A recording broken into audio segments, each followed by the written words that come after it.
to YouTube too, please. There we go, there we go.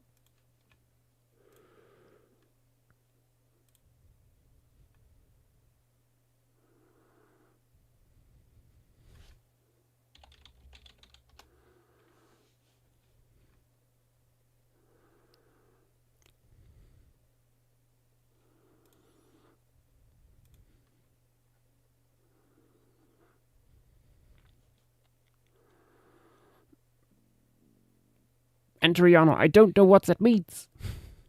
I don't speak Spanish. Hi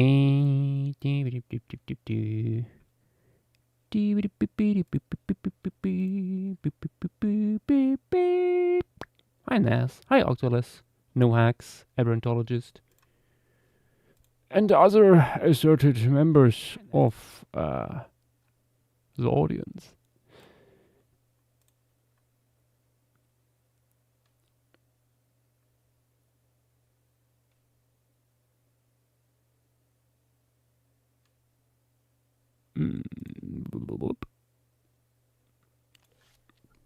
I guess it's time for me to do a screeny shotty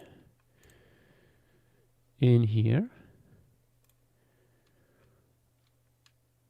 Maybe we are lucky tonight. We have a really quiet flocking. That would be something intriguing. Okay.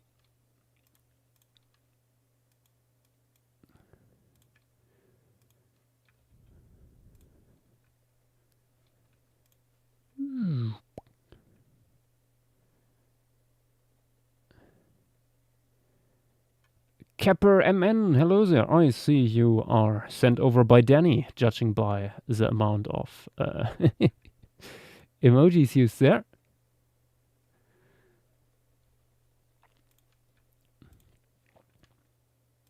Okay, what? I haven't looked at the poll at all since I voted myself. What do we have here? Looks like this got pretty far, and that is Demonosaurus. People want the demonic lizard, the basal theropod. Pass that. Oh wait, we have 29 here. Missed that one. So that is not it. I should look more closely. That is Camelops. Not to be confused with Camelot. Hello. This is number 1. This is number 2. We have, I think, several ties here. Now, these two have 24. The Mammoth Cube emoji is the American cheetah. No! Yes. And Pandarodus. Ooh. I think that was a conodont. I have to check. Pandarodus is a conodont, the very flat one with the big, potentially venomous teeth. You'll love to see it. We are having a very diverse cast of creatures. Josh, there's a tie. I mean, yeah, there's a tie. It's usurped the spondylus. I regret upholding democracy.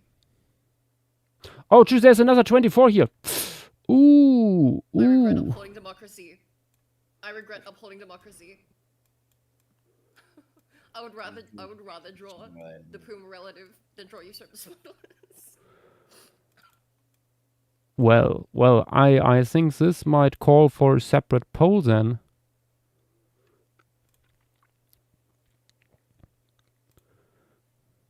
No, not a new thread. Want a poll? Oh yeah, you put that together. Yep, okay.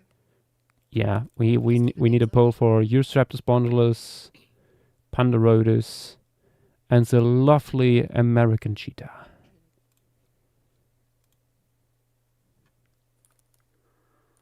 Manly Marcus would like to have Pandarodus. Well, you can vote for it.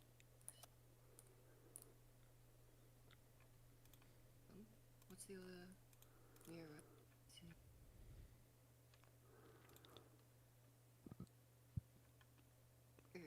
but clearly Camelops is in front.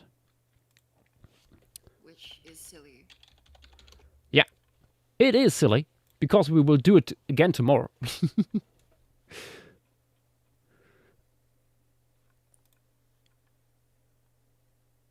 Yeah. There it is. Oh, I didn't know that Brian Eng had done one. At least it looks like Brian's style. Let me check. That is Brian's piece, yes. Which one? Let me copy paste. Just I had not seen this. I'll put up for 1 hour. Oh, Zach, let yourself in. This piece. Oh yeah, that actually does look a lot like Eng's style. Unless you can't. Well, let me try. Thank you.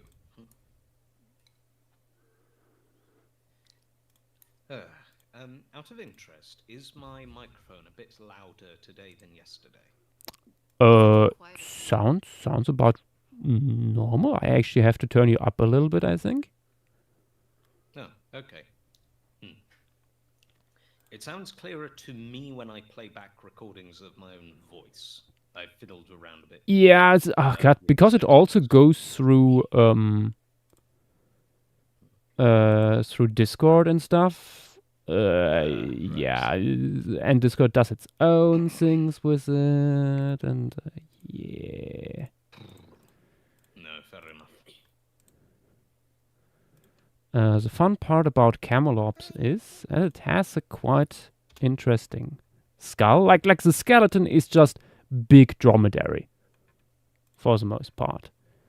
The postcranial stuff. Razor normal camel looking guy. The skull is a little bit different. I misspelled. You stripped the spondylus. I'm gonna end it all. I'm gonna end it all live on stream. Nobody writes this correctly most of the time. People know what is meant. That's so annoying because it's literally a typo. It's literally a typo. My U key is next to my Y key.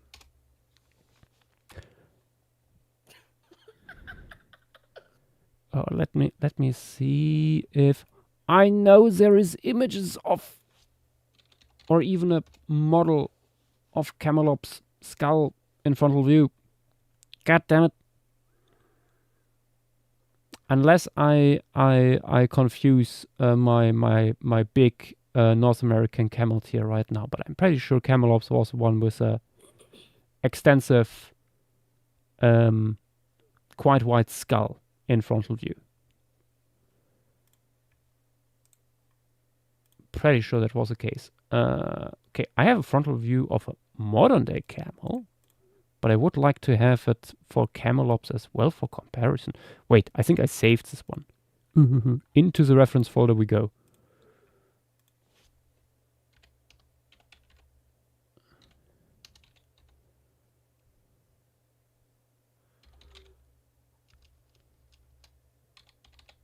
Or was it another camel?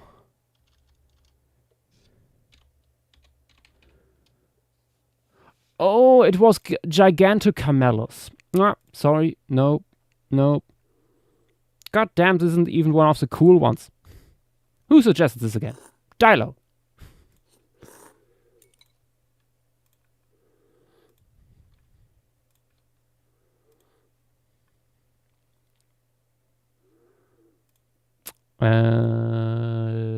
However, it would be still nice to have a nice frontal view of Camelops' skull. Or otherwise, it is a big boy. That much can be said. Famously known from the US, especially from La Brea.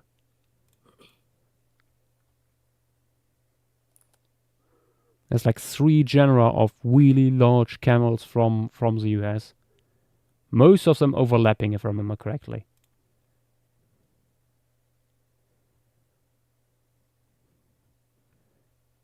Which is like weird to think about, like a bunch of really, really large camels. All overlapping in time. Oh, no, that is Spanish Wikipedia. There we go.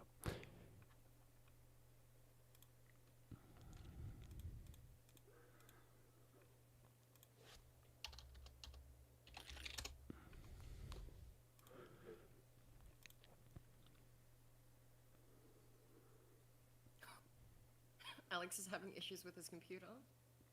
Oh no! That's Titanocamelus. That image no longer exists because a Facebook post no longer exists. That it's part of. You'll have to see it. That is from a Russian site. It's no longer available. Yippee!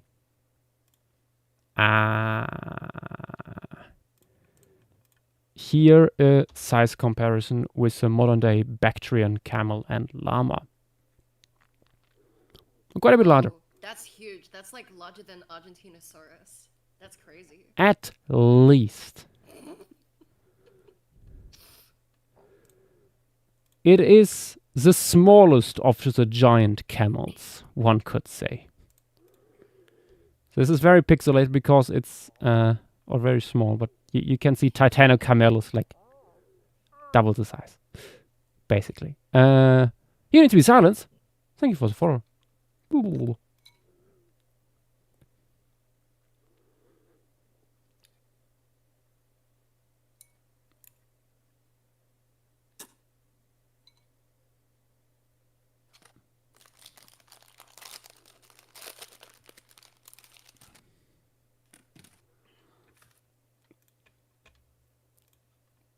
But yeah, camelops. What beautiful creature you are.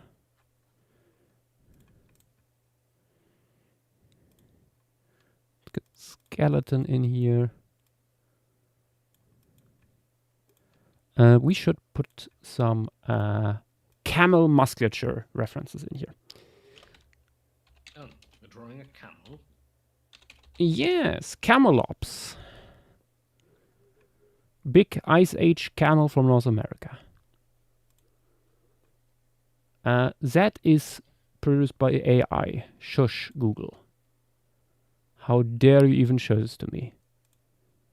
That is bizarre human anatomy. Why do you show this to me, Shutterstock?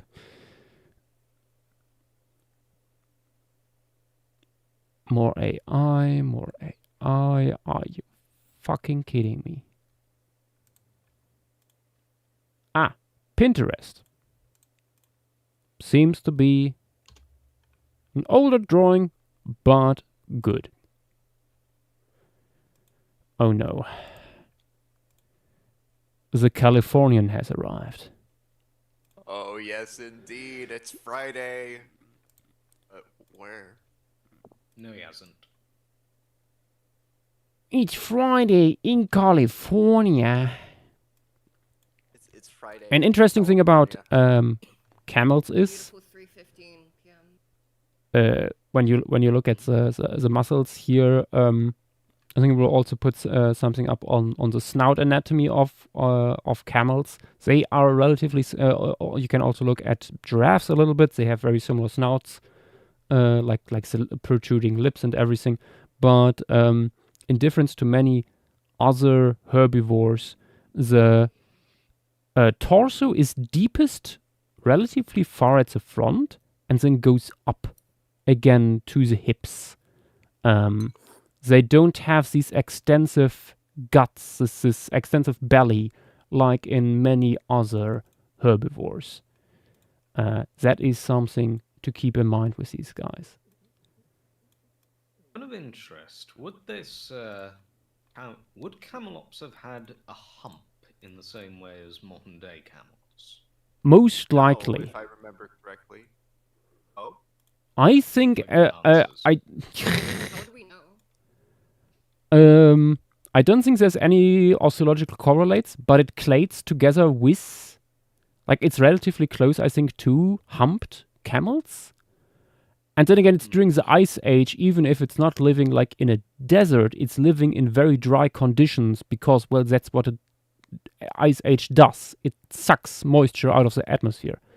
Even if there's no sand dunes and stuff, it would still be razor dry. Well, Bactrian camels have humps, and they live in places where it regularly snows. So, Yeah. Well, that's because they live in cold deserts. I know. They live in Mongolia. Among other places, I think.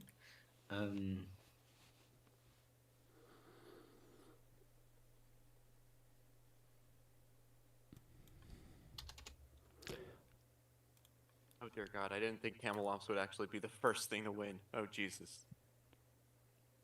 This is your fault. Yeah. This is my What fault. we can say is that I mean, this animal lived in quite dry conditions, so I think a hump is possible. I think what Dilo you were referring to, because we had this discussion on the La Brea stream, is if it would have 1 or 2 humps. Oh, actually, what Brontos here posted there is also good muscle study. It shows nicely also like how the chest looks there. And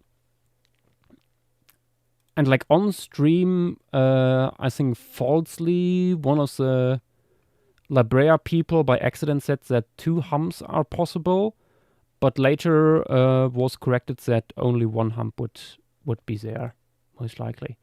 Let me. I I mean, think. yeah, that's what I personally believe about like as far as like life appearance for Camelops would be. At least if there is a hump, it's just going to be 1. Yeah. I mean, Camelops is part of the same family that includes modern day camels, the genus.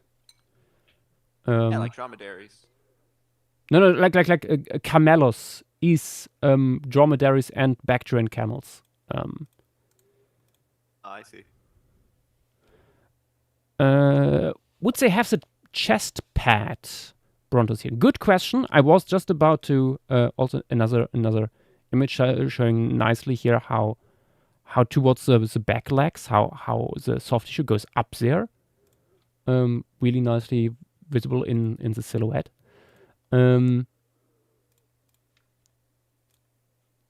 As the chest pad, I think I have it somewhere saved, but let me see if I can quickly find it on Google faster. Camel chest.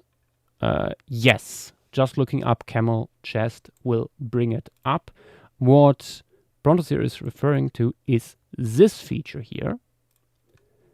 I don't know if we have it in any other animal but the dromedary. You see here this big callus thing on the chest or of the camel. It's there for it to rest on, and it might be I'm just looking. I only see it in dromedaries. It might be unique to them because they specifically live in hot deserts, and this keeps their belly from touching the hot sand.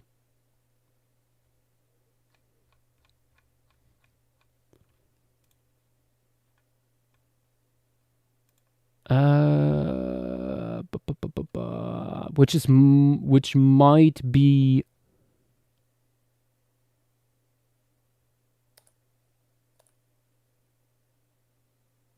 be why we only I only like looking at it right now. I only see it in dromedaries, 1-humped camels, and these guys probably did not live in hot deserts. So it's. If this thing was living far to the north, does that mean, assuming it was living in a cold place, would it have probably had quite a lot of fur in that case? I mean, it's definitely possible. At least, just wondering- at least the what's called the populations that would go up there, for sure. You could, I mean, you oftentimes it's only shown with a coat similar to a dromedary, maybe a little bit shaggier. But I think just because of where we all have it from, for example, tomorrow's a mammoth site where it certainly was like below 40 degrees Celsius or something in winter, most likely, except at the mammoth site, hot springs and stuff. You can expect them to have dense winter coats similar to Bactrian camels, I think. Yeah. I'm Yeah, looking at looking Bactrian at camels. the- One problem here is that they have such thick fur that oftentimes you can't really tell. Oh no, okay, no. I found an image of a Bactrian camel that is in summer coat where you can see the chest and there doesn't appear to be a callosity there.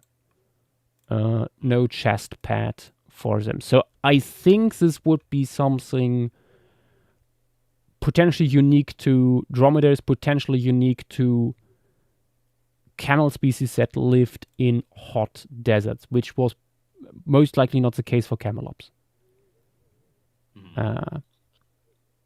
I'm looking at its range. It was apparently a very widespread Yes. camelid Yes. throughout the very top to the very bottom of westerly North America. Mm-hmm.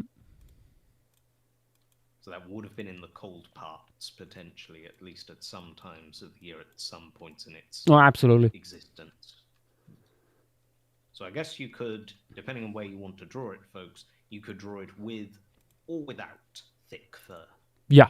I mean, we have it also today that camels, like mammals, are relatively good in like regulating the amount of fur they produce during winter, stuff like that. Even like animals from the tropics, like lions, for example, will grow a winter coat, although their lineage has not experienced a true winter in many millennia.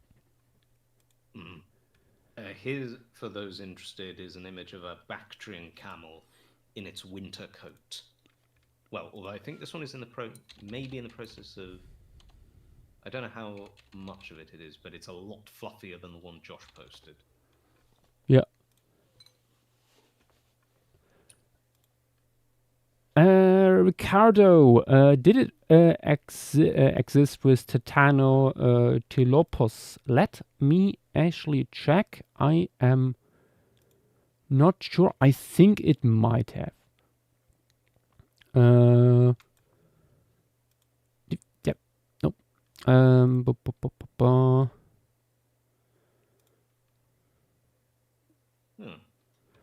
God, these. There's all these local stratigraphic units that I'm not familiar with that tell me here on Wikipedia how much the range is, the temporal range of this animal. And Oh, brief interjection. I found images of dromedary camels that the image says are from Kazakhstan. And regardless of where it is, they have quite a lot of fur. These are dromedaries. Yeah. No, again, shows you how adaptable mammals in that regard are. Okay, looks like the Irvingtonian, is part of the range of this even larger camel that goes up to 250,000 years ago, and goes back 1.8 million years ago. So I think they would overlap.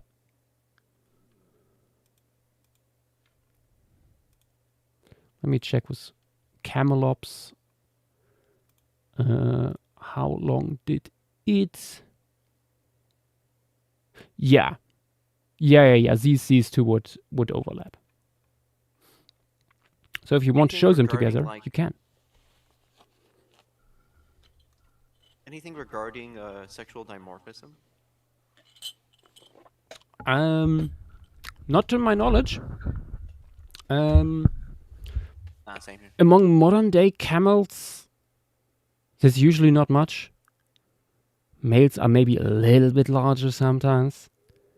I think camel canines usually are larger because they are used in fighting rivals. But other than that, they are superficially very similar.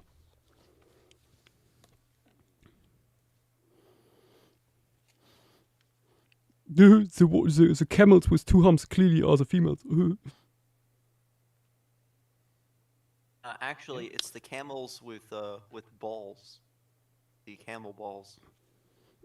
Now that's dromedaries. Again, something very specific about dromedaries. They are. The more I learn about dromedaries, the more it feels like they are the odd ones in the family. May well be. As an interesting aside, dromedaries and Bactrians can interbreed. Hmm.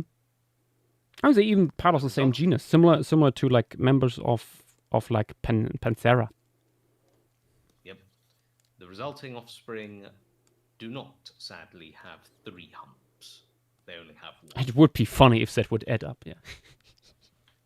However, we should note we don't know. So it's likely because these animals lived in dry conditions, although not in hot deserts, that they would have a hump. We don't know how that hump looked like, where it was sitting, all that jazz. So feel free to vary it up. And with that, I think we have collected enough information to do a little something with gamelopes. Let me get a... Oh, no. Please give me 100% opacity. There we go. I'm getting my tools ready. Let us start with camelops, the big Ice Age camel of North America. In 1, 2, 3, go. As an interesting but bizarre aside, there has also been a successful attempt, granted this was via in vitro fertilization, to produce a camel-llama hybrid. My God. I am posting it here. Wait, they let that come to term? Yeah, that's the actual animal. What ethic commission lets this slip through? Did they do this in Russia or where? Dubai. Oh, They wanted. okay. That explains a lot. I mean, yeah, it's funny. The head looks more like a camel, but the fur looks... Yeah, that looks more like a llama. Weird. Yeah. I mean, the lower teeth are very llama-like, though. Yeah. The incisors jut forwards. Yeah. Very weird. Oh, yeah. Here it Now, is. the bigger question, is that fertile, that specimen? I believe it actually was. Oh my God. Yep. It was. Yeah. It attempted to. Okay. As of 2008, they have created 5 camel llama hybrids. There are 5 of them. Yes. My God. Yep. This is the result of a male dromedary with a female llama. The reverse has been attempted. It's a weirdly long torso. Successful's been achieved. That, or maybe just shorter legs by proportion. Or that, yeah.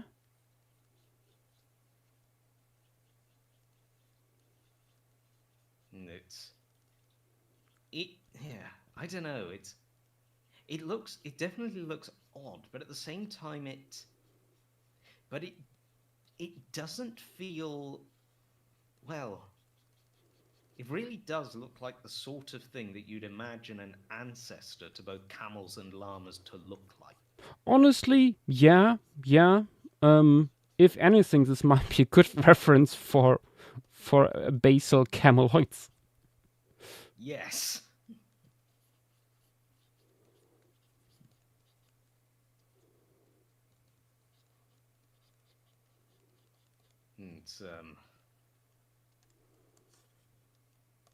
It's an odd one. Oh, and here is a baby karma, as they've called it. Call it karma too. My God. There you are.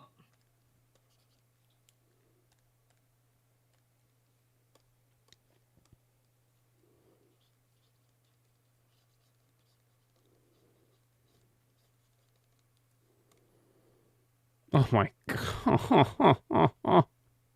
Yep. It is cute. I give them that. Yeah, it's as though its body grows bigger as an adult, but its legs just remain the same. Which, to be fair, I think is exactly what happens in actual llamas. Mm-hmm. Same with baby horses. You know, their legs don't really grow much. Yeah.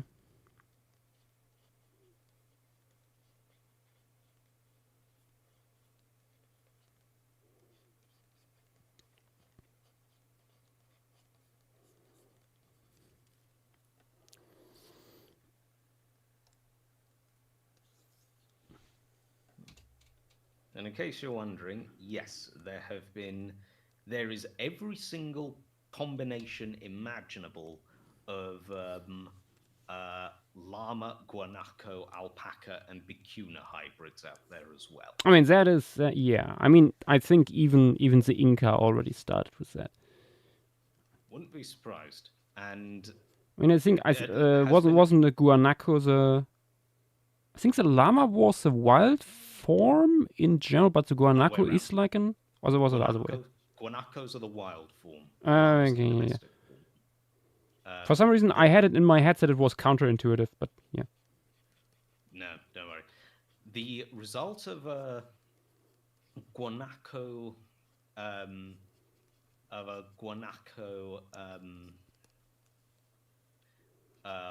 no, what is it? A llama alpaca hybrid is known as a juarizo. The result of a male llama and a female alpaca. The inverse is called a misty.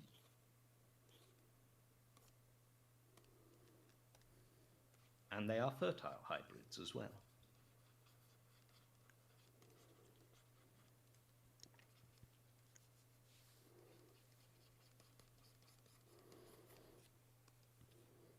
Doing something a little bit different with a hump here. Instead of having like the one hump, it's more like a continuous fatty ridge. Are you kidding me? That was literally my plan. What is with the convergence of ideas that always goes on like every single week for at least one piece? I mean, as a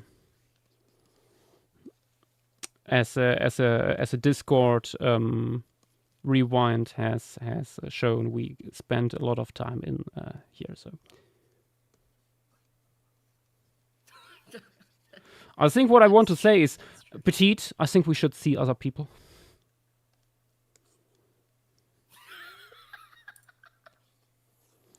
To be honest, I bet you wouldn't even be my buddy because we barely DM. That is true.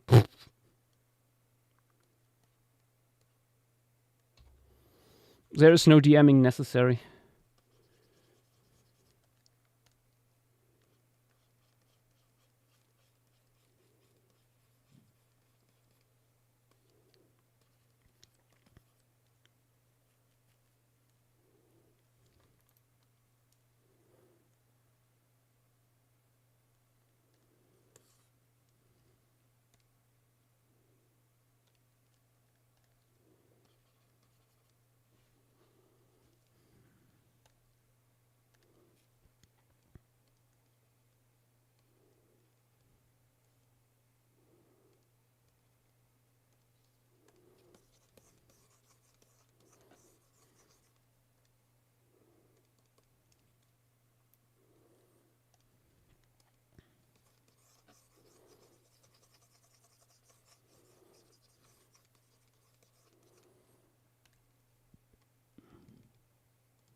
No, Hawks. If you're asking about are they after its fur, if you're asking that with regards to the hybrid camel llama creature, the answer is yes. That was indeed an attempt to create a creature with the I believe it was with a mix of the properties of both the best properties of a camel and a llama. Oh yeah, here we are. More wool production, but more amounts of basically produce wool like a llama, but on the scale of a camel.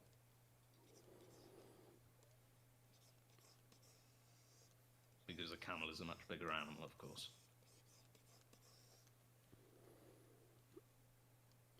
There's also the possibility of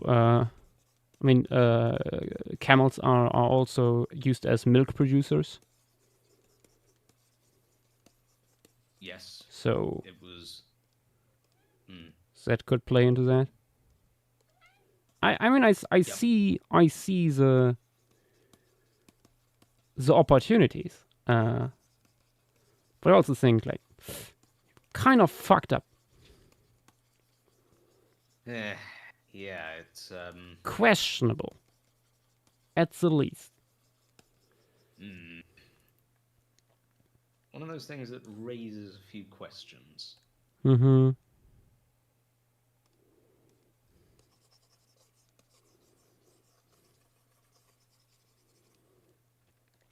There's a reason why this was done via IVF,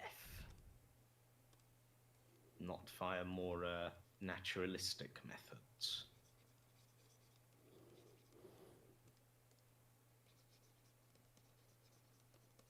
Yeah, I mean, to be honest, I think they do it largely with normal camels too, that way, because it's just safer for the female. Same with horses and cattle. Well, it also gives them better control of the breeding process. That too. They can, because then they're able to more accurately log things like stud work and what sort of which animals are breeding with which. Yeah.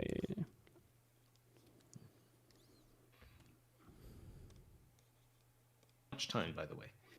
We have 9 minutes left. Okay.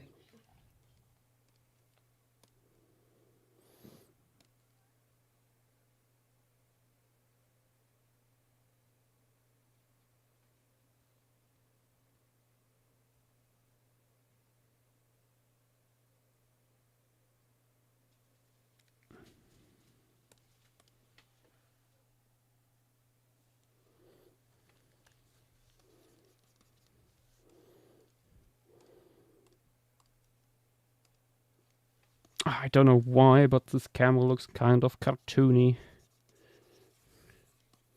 And camels are weird-looking animals. Maybe the head's a bit too big. Could be. Maybe. A skeleton, and the skull does look quite small compared to the body. Yeah. Like even accounting for like the unusual camel protruding lips and nasal passageway. I would say it looks a bit long. No, I mean that I think is the soft tissue mostly at work. Maybe slightly deeper than that, maybe. Camels have quite big nasal cavities, don't they? Yeah.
Early morning light creeping over the hills. A moment I thought you meant early morning was coming over where you were. I mean, you would see it first. Wait, I mean, what? it is early What morning. do Oh you no, mean? otherwise, Why would I sorry. see it first? No. I'm altered Sun around doesn't tonight. go that way, Josh. Well, unless I reverse my orbit. This is true. This is true.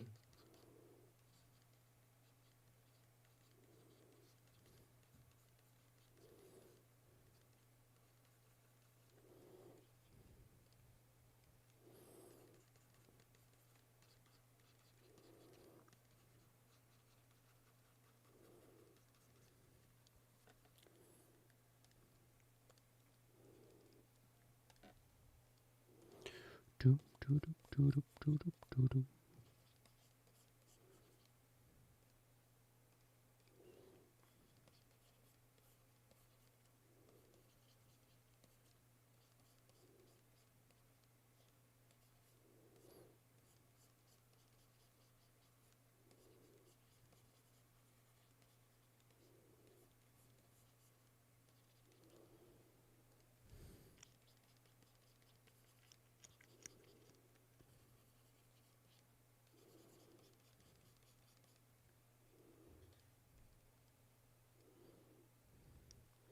Three minutes, 30 seconds.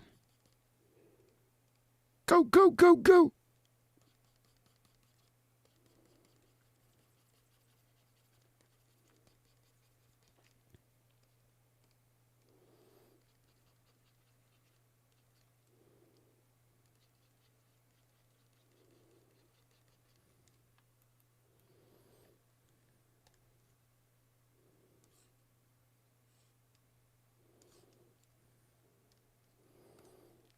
I feel like I didn't make it fuzzy enough.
One and a half minutes.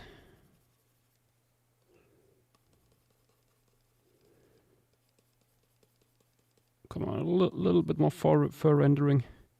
Oh.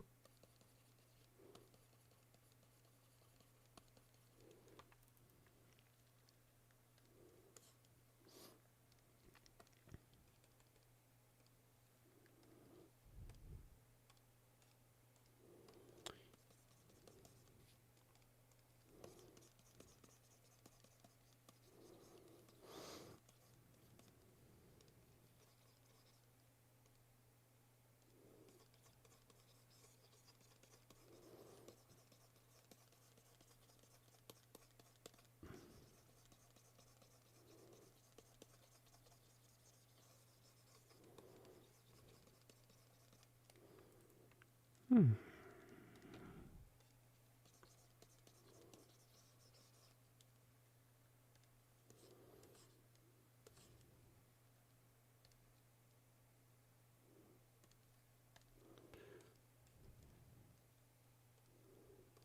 Oh god. Just a few seconds.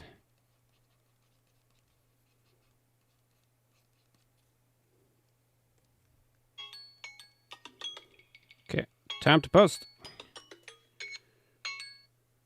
Let me add a highlight here in the eye.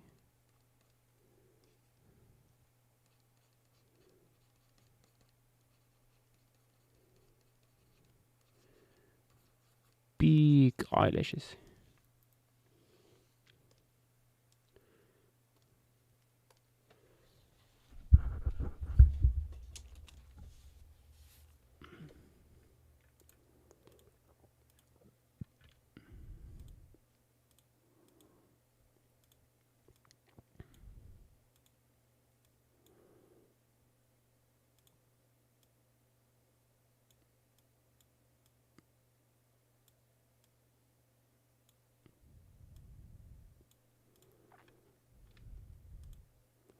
There we go. Camelops, a very roughed first sketch.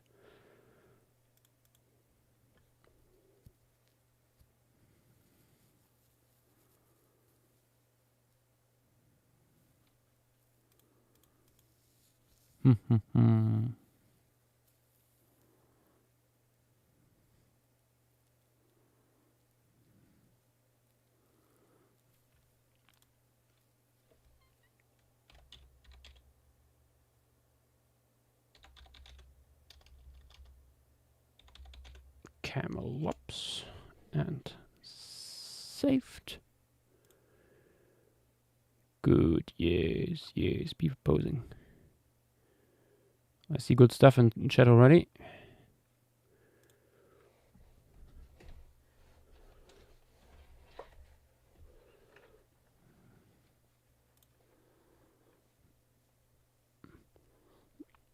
The best gaming otter is in general against hybrids, but would still be curious to see a female cheetah and male puma hybrid, if that would get close to something like the American cheetah.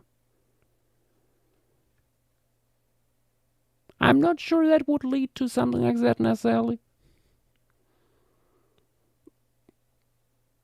At best in terms of optics. At best. But since we don't know that much about the way Americans cheetahs looked, that might be on a similar level to what Colossal is doing. So, yeah, maybe not.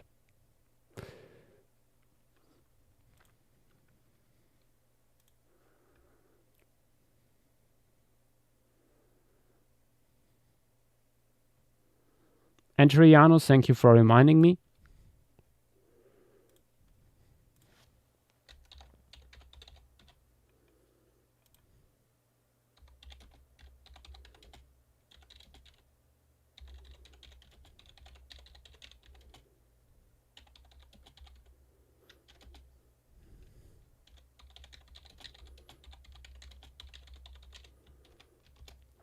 Sometimes I think I should maybe make an automated thing for streams. But it also feels so much less personal.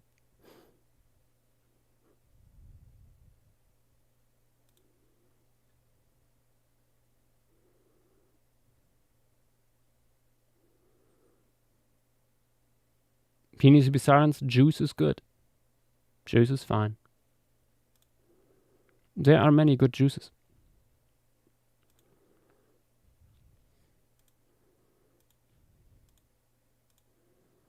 Let's see if it works this time with that.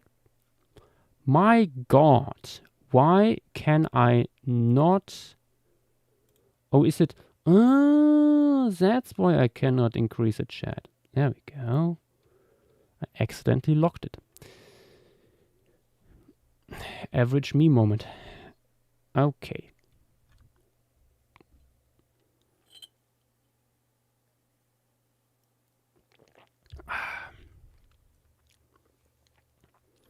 Let's have a look at what people posted. Starting with Hussein, who has incredible caption here, how it feels like looking at whitewashed Middle Eastern people. That is... Damn. That's deep, bro. Also nice sketch. After that, we have Avian 709 with this very nice little camel, just laying down, being all camely. I love the beard you gave it here. Very nice pose. And we have Velociraptor with Camelops just standing there in the snow, having fun in the winter, apparently. It looks at least like it's smiling a little bit. I think I wouldn't make the mouse go that far back. That's Eureptilian experience showing Velociraptor. But what a cute little sketch that became indeed. Who are you again? Rodent. Goddamn nicknames. Rodent with... Why is it smoking? That's not healthy. We don't encourage that here. Camelops with a burning stick. Casually doing that. Interesting portrait. I feel like the eyes would be a little bit larger. Camels have razor large eyes.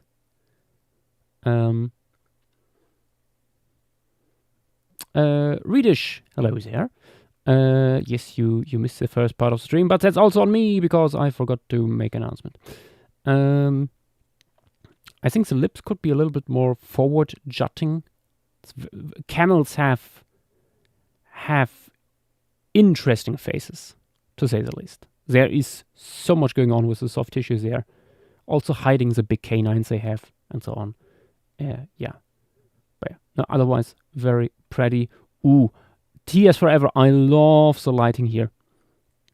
Very nice. Also the color scheme you chose here, going a little bit more for llama in a way, with the larger color regions. Stuff like that instead of gradients. Very, very nice. Also the implications that we have like a winter coat here, a lighter winter coat. Nice one indeed. Turtain with this beautiful cartoony little Camelops. Loves this little guy. Very nice. Not going for realism, that is totally fine.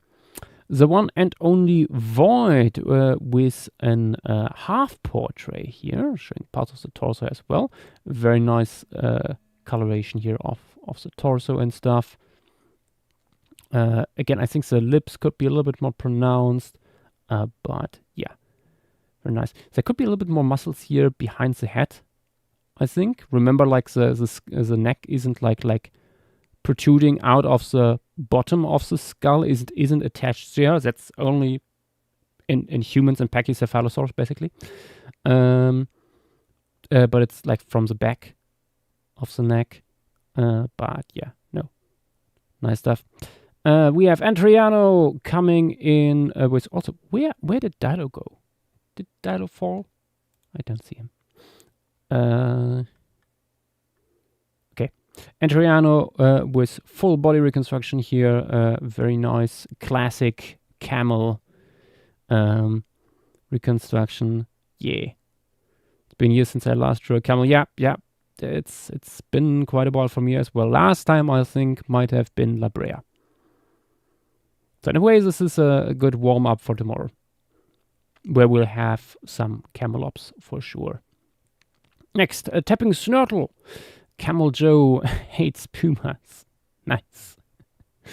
That's a view of Santa Rosa Island. Nice. Very cool little composition. Loving the idea. I think you made the humorous a little bit too long, maybe.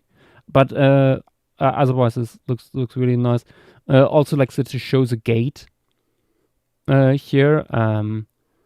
Camels use something called a pass, where they swing 2 legs of the same side forward at the same time instead of like alternating.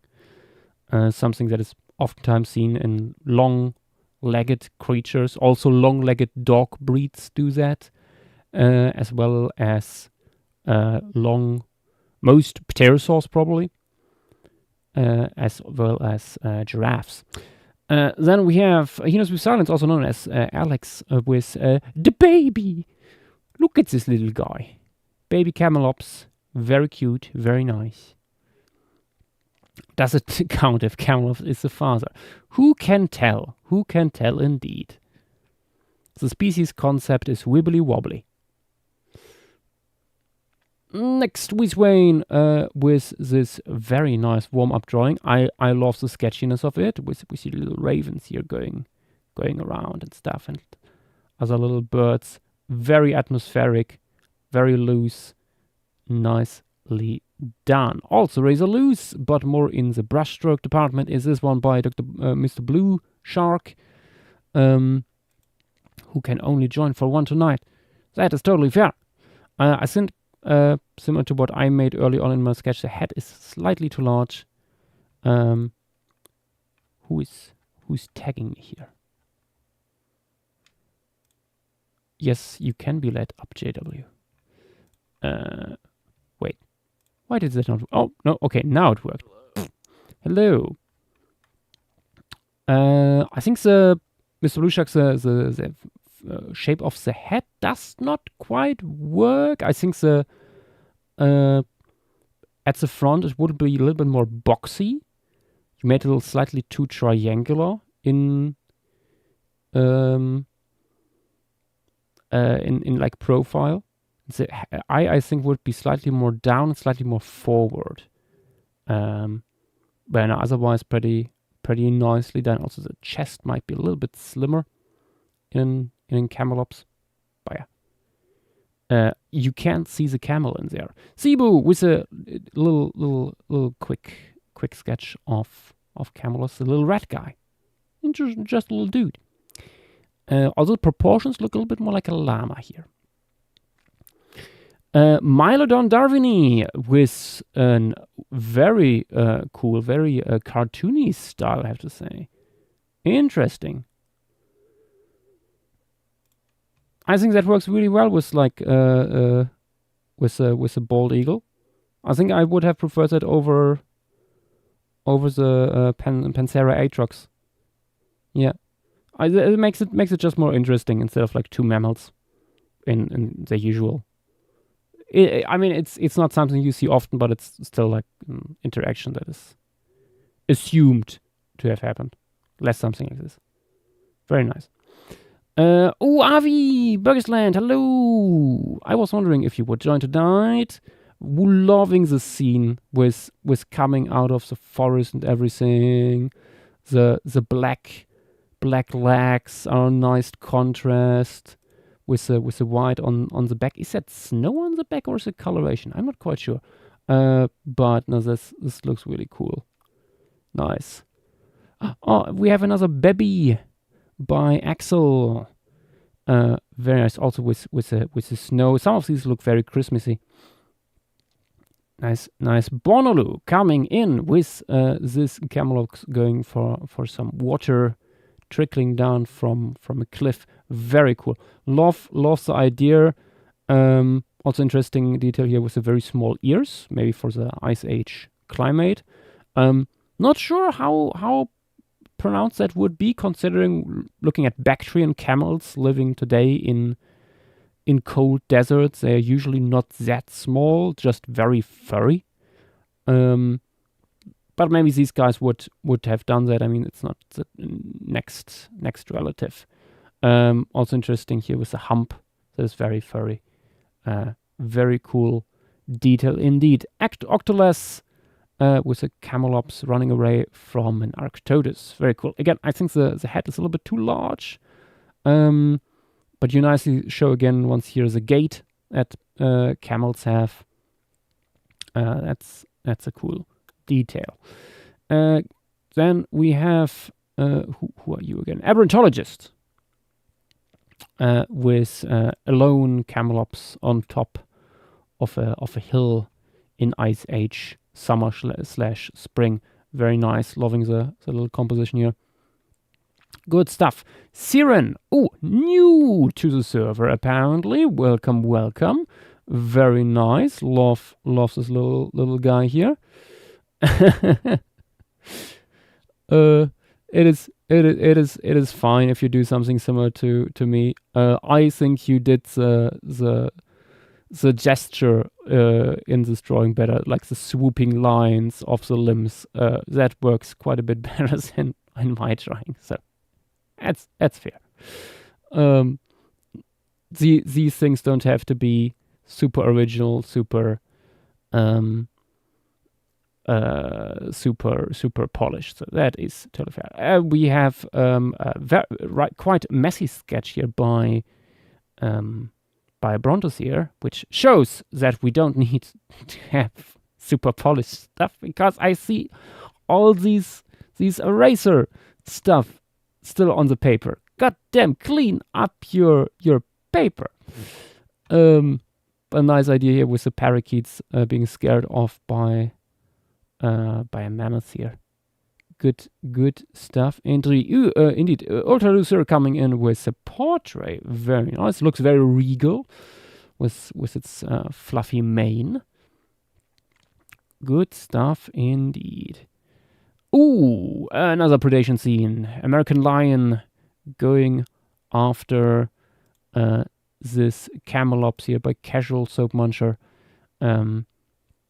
Just grabbing that thing. I think, once again, the head is a little bit too large.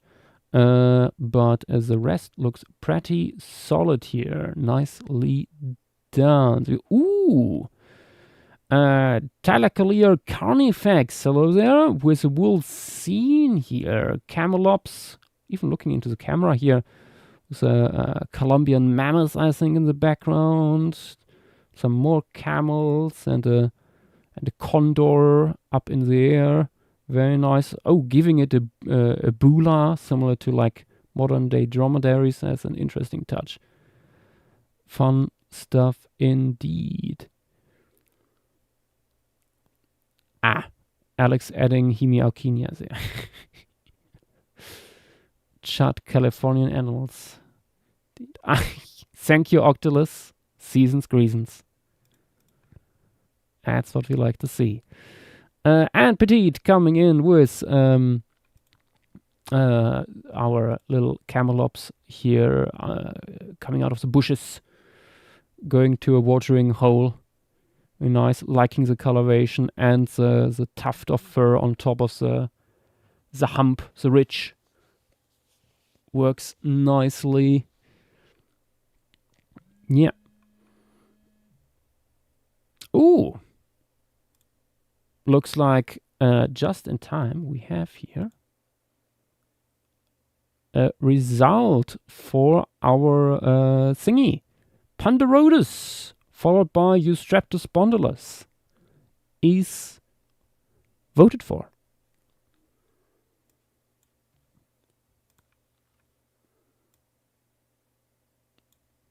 Oops. Yeah. Small, please. There we go. Oh wait, does that mean, based off that description, does that mean the only dinosaur in here got nuked? No, I think we have still Demonosaurus is in. Which is next? Okay. Also, we live in a post-math crash-out world. It happens.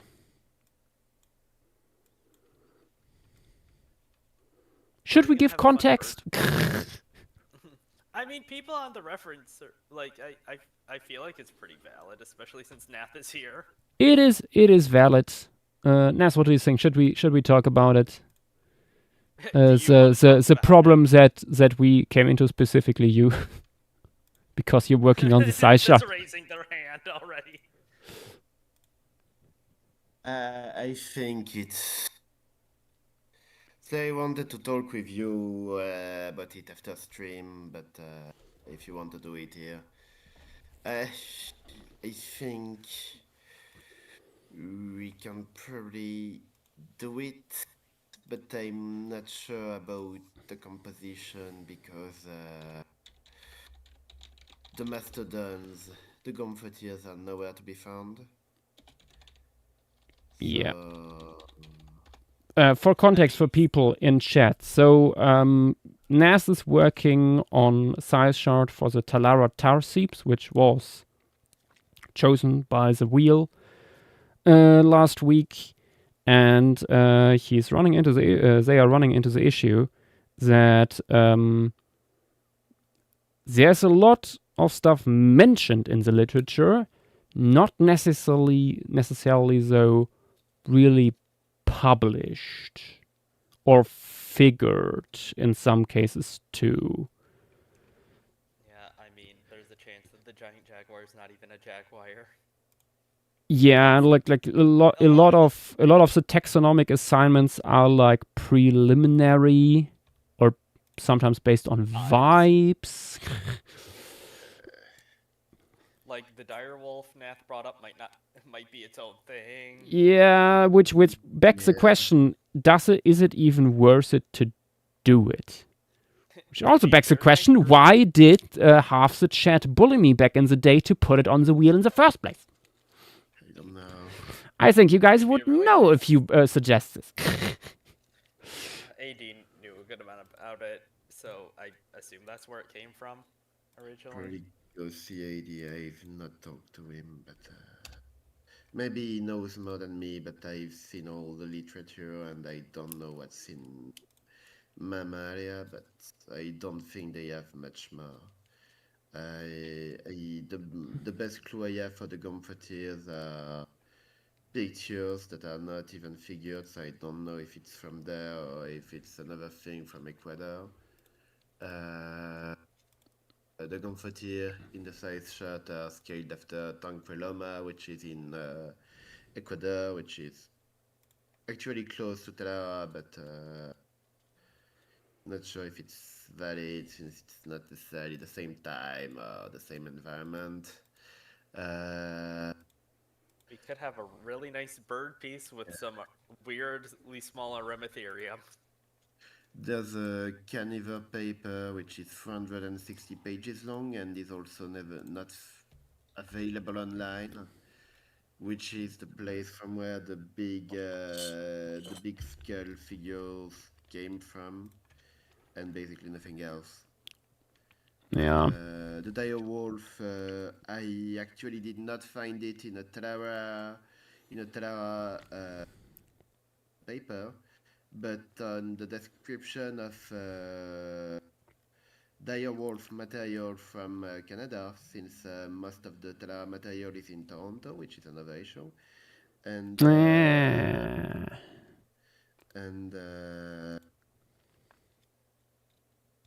basically no work has been done on it since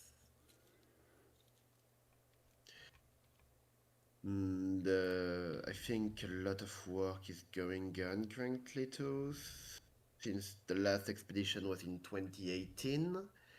In 2025, most of the papers are probably under review if they are already written. There's probably a very big backlog since the even very important taxa like the Smilodon fatalis, which is fucking weird for that region, is not published. The Eremotherium is weird, we talked about that earlier. The Eremotherium is very small. Like the Eremotherium, which is normally the biggest part of the environment, is basically the size of a Glossotherium for the people that don't know about it.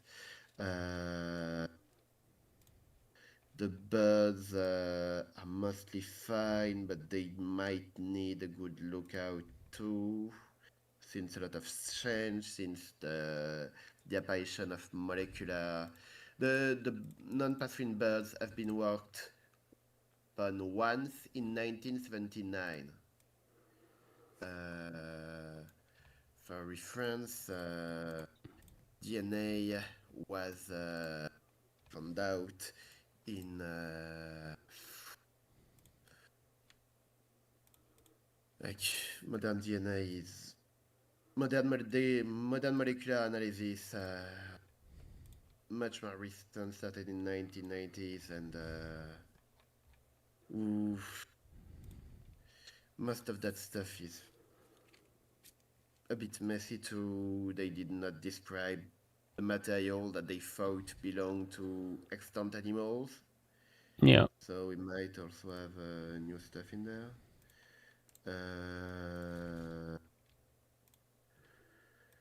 There's a bunch of stuff that's inching me towards continuing to do it, but also if I don't get the carnivore paper, if AD has nothing to put on the table except yeah, it's cool because it has the big jaguar.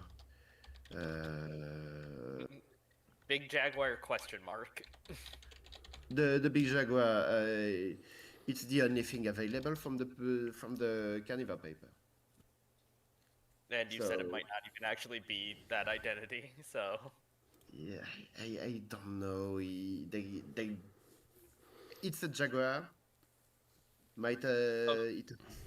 Earlier it was identified as an American lion, but it's a jaguar. It's just very big, not as big as Mesembrana, but it's very big. Anyway, it's probably the largest predator in that family in the place. I've not tried to scale the Smilodon, and it's probably not even doable, but it's pretty big. Mm-hmm. So and it's a jaguar, like it's very complete. Don't worry about it. But Smilodon, nothing. Gomphothirs, nothing. Half of the sloth have been scaled after other materials, since the good material has not been described formally. The introduction paper for the smaller hemisphere is not available online, so that's another issue.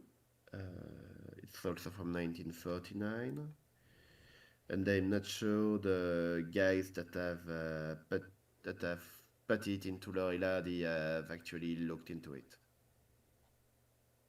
because they basically put everything in South America into Loreladi. Might be overlapping. Yeah, there's a bunch of other issues like that, but probably going to have a talk with AD soonish. I found more things about the Messina, so that's good.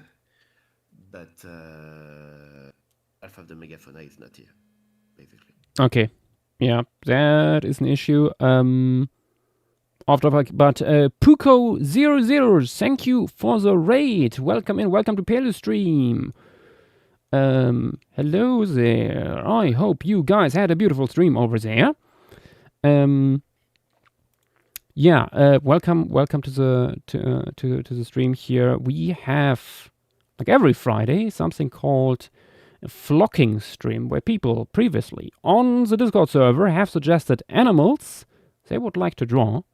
We now put them all into a poll, and the 4 most voted on of these went into our schedule here, and we draw them all together.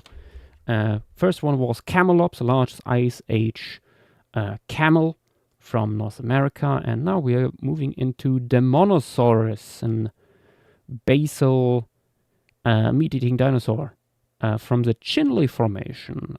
I say meat-eating dinosaur because it's not a theropod, it's a Herrerasaur, which is not part of, most likely, Herrerasaurus. That's its most recent phylogenetics, at least suggesting. But It's Herrerasaurian, but not Herrerasauridae. It's weird. it is. It's not in the quote unquote crown group. And good question were what Hararosaurs are. Yippee! That too, yeah. Oh, you guys did stuff with raptors and spinos. Interesting, interesting. Who tagged me? Oh, okay. Yes, and Triano, what I put up here is Tawa. For Demonosaurus, we only have skull, a little bit of the neck.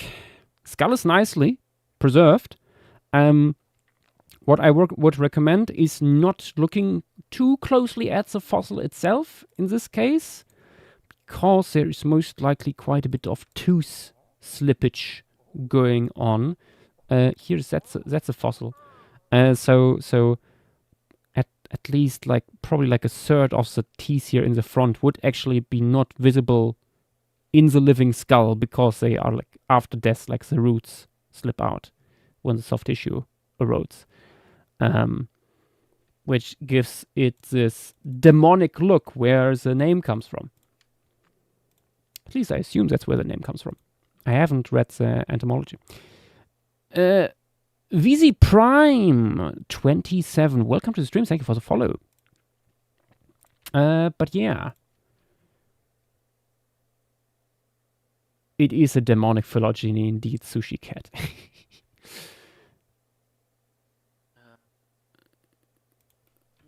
Okay.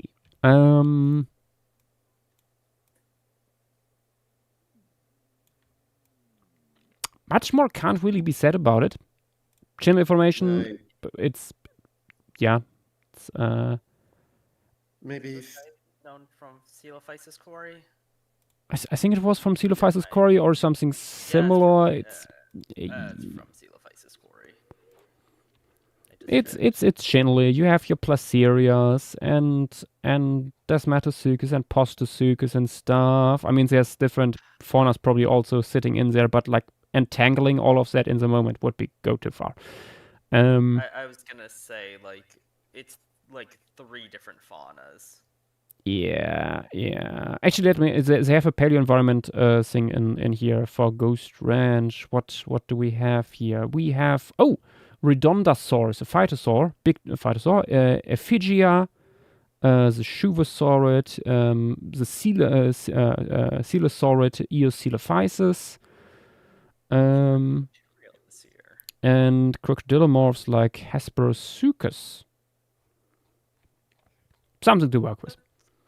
Yeah, I was gonna say that sounds about right for Chinley. Yep, if you want to show the environment or other animals there, but yeah. Or it's 3 separate paleo environments, not 3 different faunas, but probably.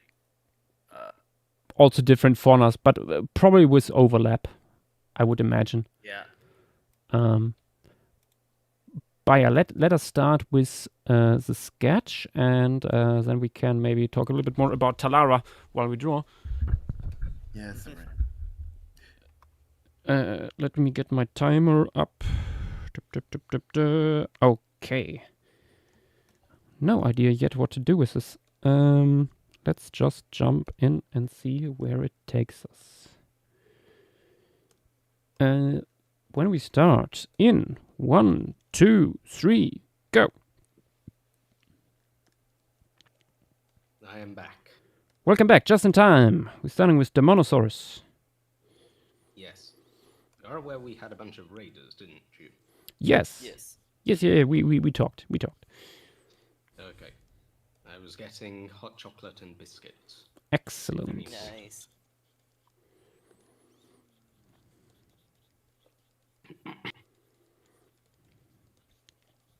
This thing...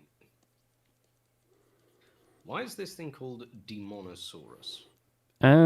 Because it has a weird short skull and the fossil had some tooth slippage where the frontal teeth are like slipping out, making it look really demonic.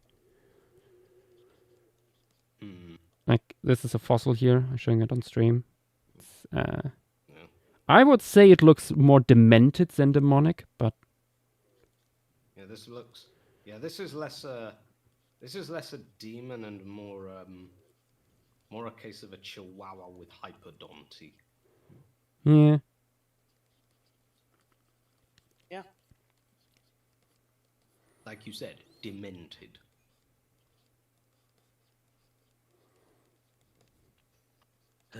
Why do they always give the coolest names to the least deserving of creatures?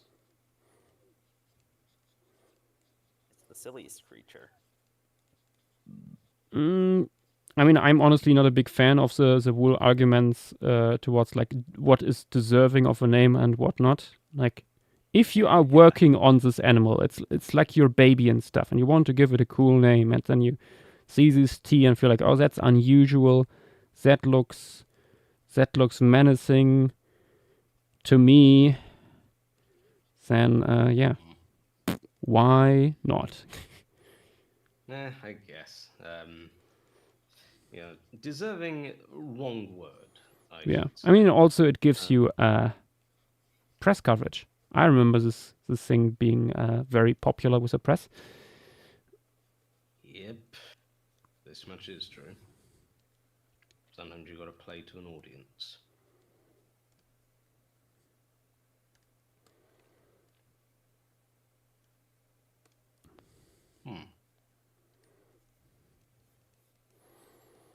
I mean, it's Maybe I better guess than so. like playing into the wool. Oh, it's a relative of the T-Rex thing. So Yeah, I guess.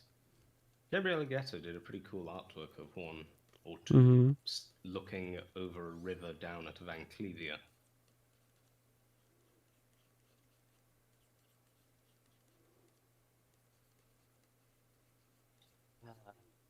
Here it is for those interested. Also seems to have some sort of large amphibian swimming in the background. Does Chinley have? Metaposaurus, it definitely has Metaposaurus. yeah. Yeah, that thing's everywhere. Yes.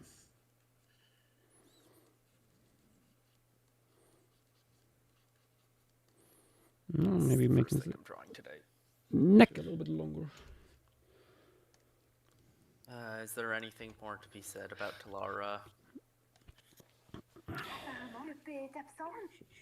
Oh, I don't really know.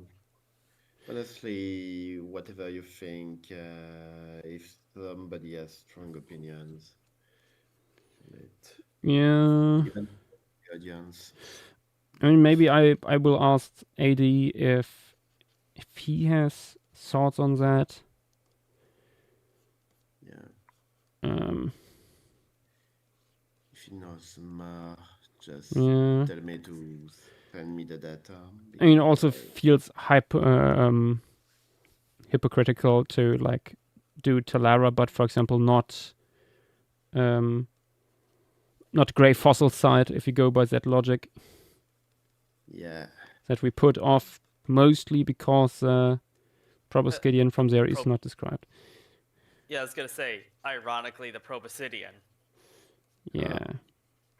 yeah. I mean, they are on display, so in Yeah, I was gonna theory, say. we could probably get somebody from Toronto to get there. For the Talara stuff? Yeah, I know at least the Jaguar stuff is on display. Where is it at? Where is it displayed at? Royal Museum of Toronto. Well, Just gotta ask Ian. Royal Ontario Museum, Oh, which is in Toronto. So I went there. I'll need to look through my camera roll. There's a chance I might have photos from it. From when I Could went be. there, I took pictures of a bunch of stuff. But if you find stuff that is black, yeah, I just don't know in general how I feel about like doing something where basically none of the main stars are gonna be actually properly researched. Hemophilia is described. I just couldn't find the paper anywhere. I got the material though, so it's pretty fine. Okay, fine. One of the things. Yeah. The Glossotherium 2 is described. The deer and the llama are good. The birds are mostly good. They are just very old. Almecina, it's mostly Astrodons, as usual. But the specimen, it's a very big species, so interesting. I think most of the carnivores are described, but they were only in a PhD thesis that was maybe published, but to a very small crowd and is not available anymore. I think that Yeah. might also be the issue for several other stuff. Probably because there is current works being done, or because several articles are being rewritten as we speak. But those papers have been unavailable for at least a decade, since the other paper is always talking about personal communications, PhD thesis never published, and Phil Curry worked on the reptiles and has not published on them for Ever. 50, 60 years, who knows. To quote you, he is too busy aura farming on documentaries. Yeah, Phil Curry was my age when he worked on Talar. And he never published that. And it's probably not Yeah. even digitized, or maybe he lost everything. Yeah, I mean it's practice these days to like the stuff you do your PhD on, you publish that right away, or you publish it while you work on it, and in the end you just have like a presentation on like the 3 or 4 papers you published, and that's your PhD thesis basically. Back then you still like wrote a book. Yeah. And I'm not sure that book was. Yeah, and usually I mean that's the main reason they changed it, I think, is that most of these PhD theses never really got anywhere after that. Yeah. And because the world of people that work on Pleistocene stuff is surprisingly small. Most of those people know about unpublished stuff that is personally communicated to basically everyone and is basically everywhere, but is not available to the general public, and Yeah. potentially never will be. Oh joy. Yeah, I think something like this would have happened at some point, no matter what. Yeah. I feel like this happened before. I have a weird déjà vu. Oh, actually, since you weren't here for this, I think, Zach, but we ran into the issue with Talara, which would have been the information piece next week, that a lot of the charismatic megafauna is not really described.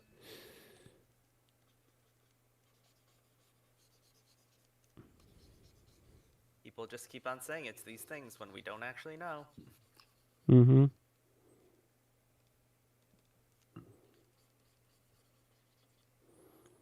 Which is very fun.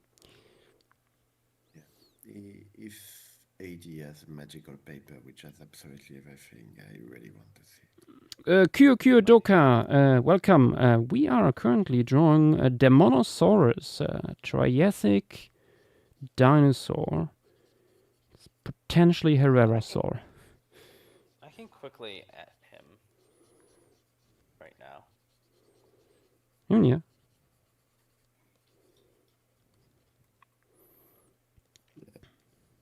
If he comes around, I'll probably go in VC with him for a while.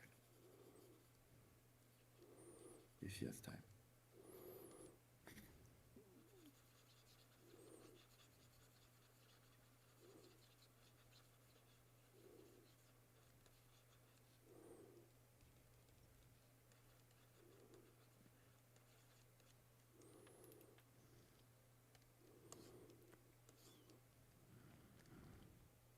But yeah, that was mostly everything I had to say. I'll stay in VC for now. Be back after stream. I'm not drawing today, so See you later. See you. Yeah. Mhm.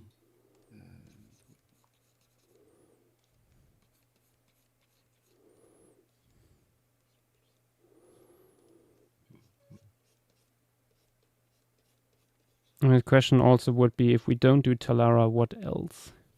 Do we spin the wheel again twice tomorrow? I was gonna say we just spin it twice tomorrow.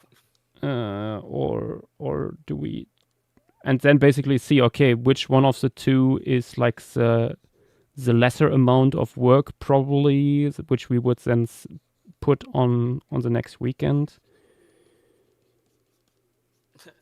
We just do Kubi Or 4 do next we week. or do we skip a week and just have a normal stream?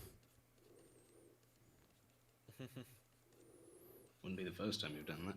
Yeah. Yeah, I mean, it's not like No, we for- have like with like when we did Bromarker. Originally that was supposed to be Richard Spur until it was pointed out, wait, that's basically the academic home of Mr. Rice, who is absolute asshole. Good person. And so we avoided that.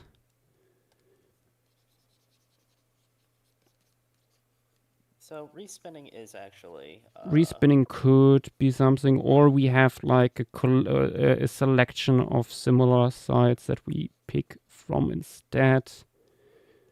Yeah, I mean, Neff has already said Kubi 4 wouldn't be an issue, and that's just another Pleistocene site. Yeah, on the other hand, I was already not that happy with having another Pleistocene thing being spun. So yeah, Please I don't make me scale Kubifora in a week. Please don't make me. Please. Very please. yeah, see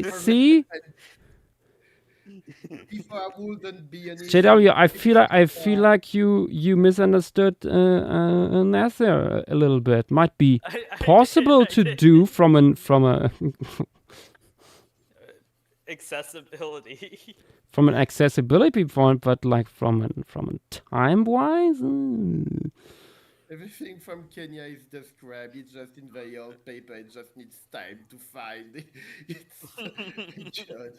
Kubifa. It has hundreds of hominid remain. I don't even want to imagine the antelopes, reptile, the hog. Well, it's just a locality anyway, but I mean, if it's all coeval. if it's so coeval, yeah. Well, But still. 5 minutes. Oh, I was wondering. I've never heard someone plead to not have something spun. What do you mean? I have done that a lot. No, I'm saying like that. There is emotion in that voice. What do you mean? That I have no emotion in my voice? More that it hasn't been that extreme.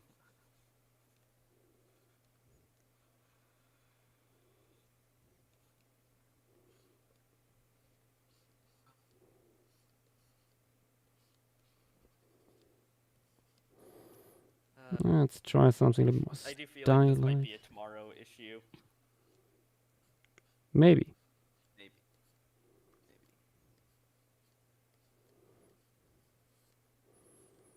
I mean, if AD says that it can be done, fine. Oh yeah, yeah.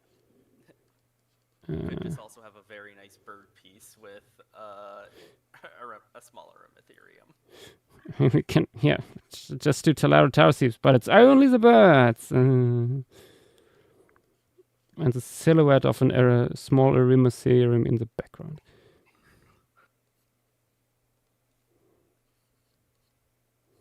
And the skull of a Smilodon in the foreground. With a duck sitting on top.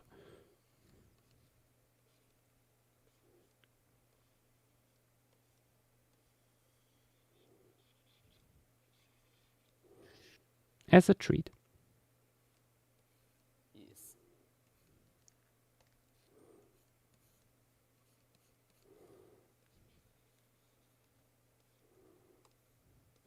looks very silly. It's a little silly little guy. It's eating a phytosaur.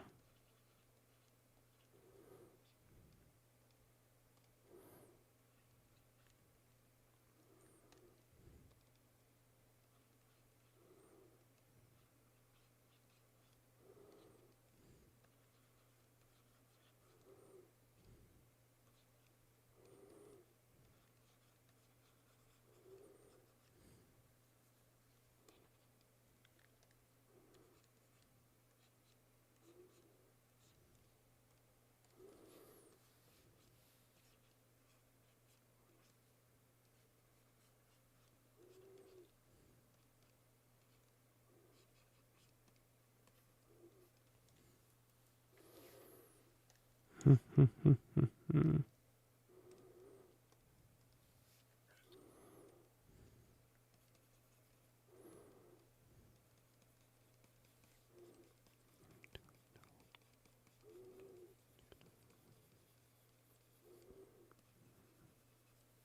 I just looked at your stream. What a dude.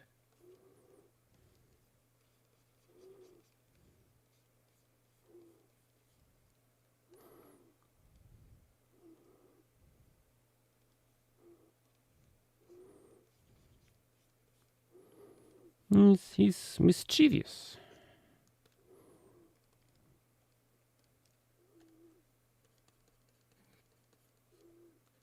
Oh wait, remember that juvenile phytosaurs have like shorter snouts and not as extreme.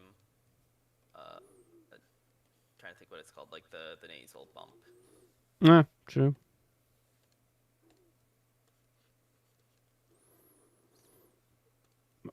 On the other hand, do we know that for enough phytosaurs to make? I think that's. I know that we have a few. I would need to look in the publications, but like I know that we Yeah. have that for the Indian dude, and I think that's. Yeah, I remember that from that. There was another one. Are you thinking of an SVP abstract? Or are you thinking? It might have been in SVP abstract. Was there maybe something in the new Redondosaurus paper? I think they also talked about ontogeny in there.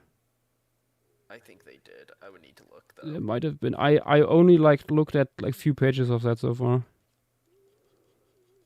I was very happy seeing that thing, but yeah. Yeah.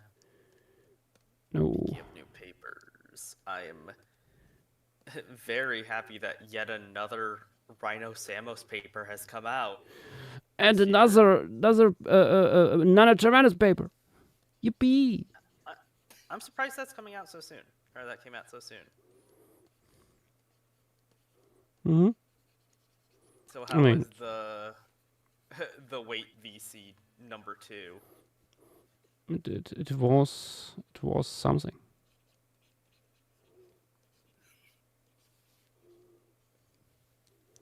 Eight seconds.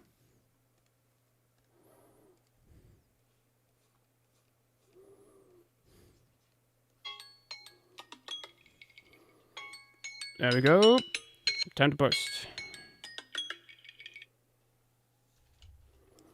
No, let me put in a little highlight in the eye here. The dude.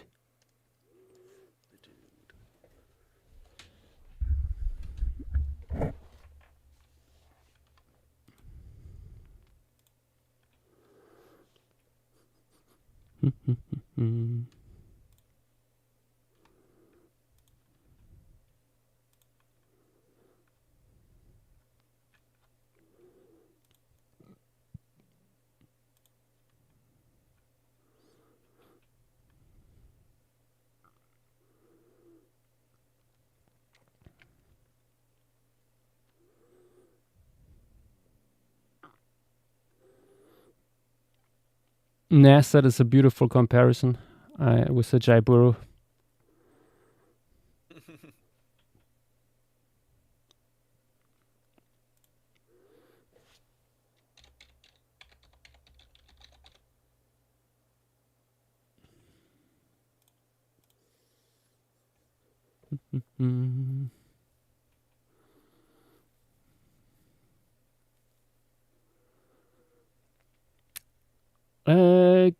Doka, what side was I on before Napoli's paper?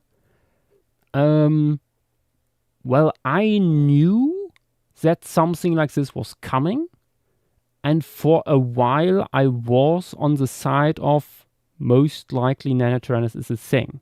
That being said, I also knew about stuff like this was coming, and beforehand I was more on the side of it being a juvenile Tyrannosaurus, mostly because that was a consensus by most Tyrannosaur experts. Also have to say though, I was never that invested in the wool thing. Yeah. I found the wool Discord rather boring, honestly. It just so happens that the largest, like the main example of a juvenile Tyrannosaur came from those specimens, which in turn made it so. Like that was the example of and evidence towards it being a juvenile, like from what I know. Yeah. So like you could say like, oh yes, this is a juvenile, but because it had been assigned a juvenile and a lot of research was coming from like treating it as juvenile. Because like I think the only other one you really have good comparisons for is like Albertosaurus and like Displetosaurus, at least for most of the time. Yeah, and their ontogenetic stages weren't that well described, and oftentimes aren't that well described yet. Yeah, but from what we saw, were more what you'd expect. So it became that Tyrannosaurus was the exception, sort of. Yeah. Which should have been a false red flag from the start in a way that why is this thing an exception?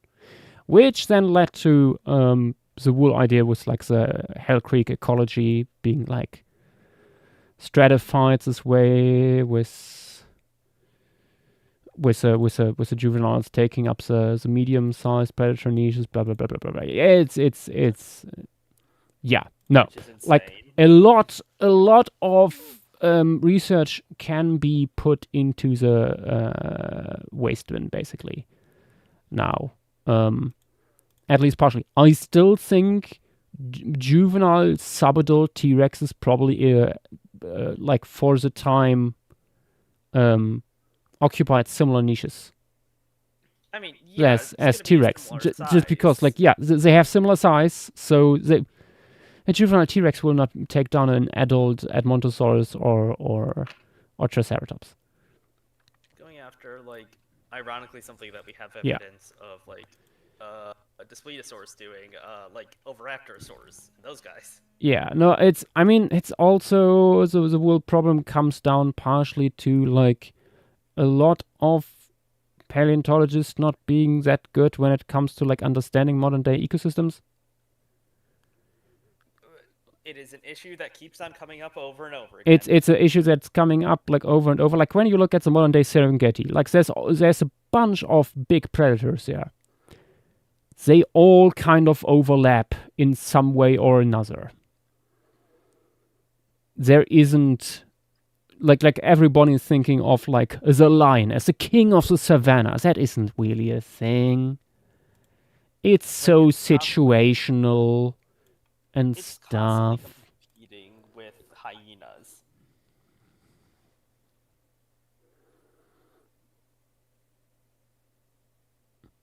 Yeah, I mean, QQ Doka, what I was already saying before these papers came out, it does not really matter which one of these hypotheses turns out to be correct, mostly because both are really interesting. Both are fascinating. Either Tyrannosaurus Rex is doing something really, really unique, which is super cool. Or we have this quite intriguing, really slender Tyrannosaur from late Cretaceous, latest Cretaceous North America, that is like completely different from what is otherwise running around, which is really cool as well. I have a similar attitude towards like the origin of feathers in a way in theropods.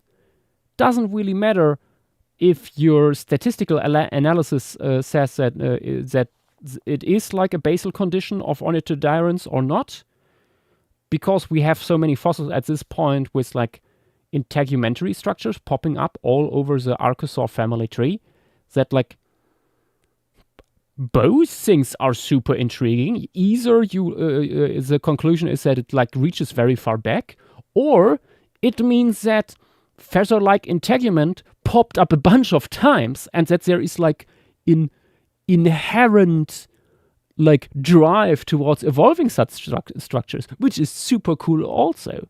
So it wouldn't be the weirdest convergence. Like bats and whales mutated the same gene to do echolocation. yeah, like convergent evolution can happen on molecular basis and stuff, which is wild.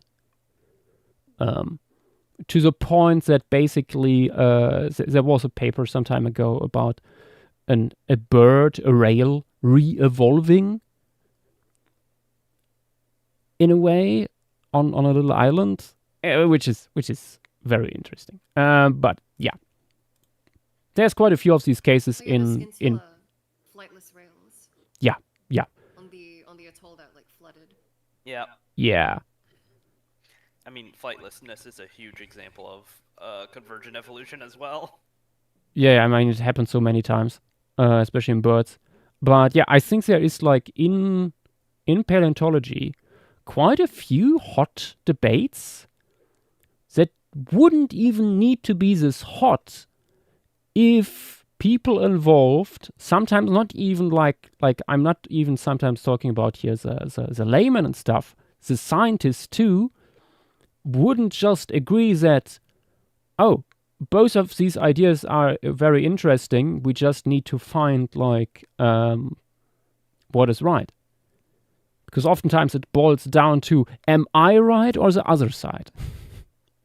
Yeah, I mean, Which is stupid. also a lot of these would also be fixed if paleontologists would talk to zoologists. Yeah. I mean, I think overall that issue has like become less and less over the years, and at this point we are complaining from a quite high horse. Like when you see at like early 20th centuries ideas about dinosaur biology and stuff like that, it's so much worse, so much more stupid was what was put out there. It's and yes, there are problems, but also I feel like people also I mean I'm always maybe too positive with these things, but I think people also go way too much into like the negatives, and but also then like talking behind the back of colleagues about these issues instead of confronting them in a like I have been on a few conferences with people talking about other people's papers and being like, oh, that's so bullshit, he just doesn't understand that and that. And I'm like, have you told them? Have you tried to communicate it? Not like in a constructive way. Yeah. Examples I can think of off the top of my head: bone correlates for horns, species identification of ceratopsid frills like being a behavioral thing, and gigantothermy and mesothermy as a concept are all super prevalent in paleontology, yet all of them have no start in living animals. It's Like the problematic, certain things here. like the primary example for gigantothermy is soft-shell turtles, and they have fat. They just actually have insulation. Yeah. question in chat on YouTube by Riza. Is Eremotherium found in the Talara tar seeps? It appears to be. Although, if I remember correctly, that is also part of the material that is not published. No, it is. Okay, it's that part just is. Yeah, no, it's other stuff that is not published. It's just weird because the Eremotherium from here appear to be quite a bit smaller than elsewhere. Yeah, And there's more than one. Everything else outside of the Eremotherium, pretty much. Yeah, it's weird. Maybe weirdly isolated population for some reason. Like, I mean, it's behind the Andes. But yeah, too much rambling. Let's have a look what people posted. Starting with Hussein, who did this lovely perspective on Demonosaurus here, jumping at the camera. Very cool. Also love the bristly tail. Nice. Velociraptor going in a little bit more colorful with what looks to be a little temnospondyl between the jaws. Very cute. We have Demonic Children by Mylodon Darwini. This nice stylized stuff.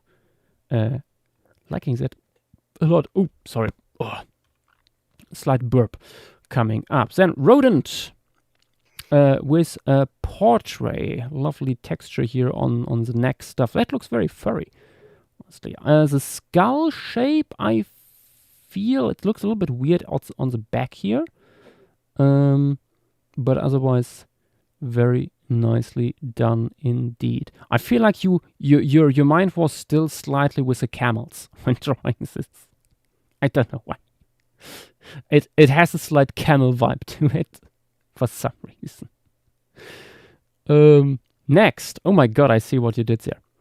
Wieswain with Demonosaurus with a homage to King, the King of Demons from the Owl House coloration.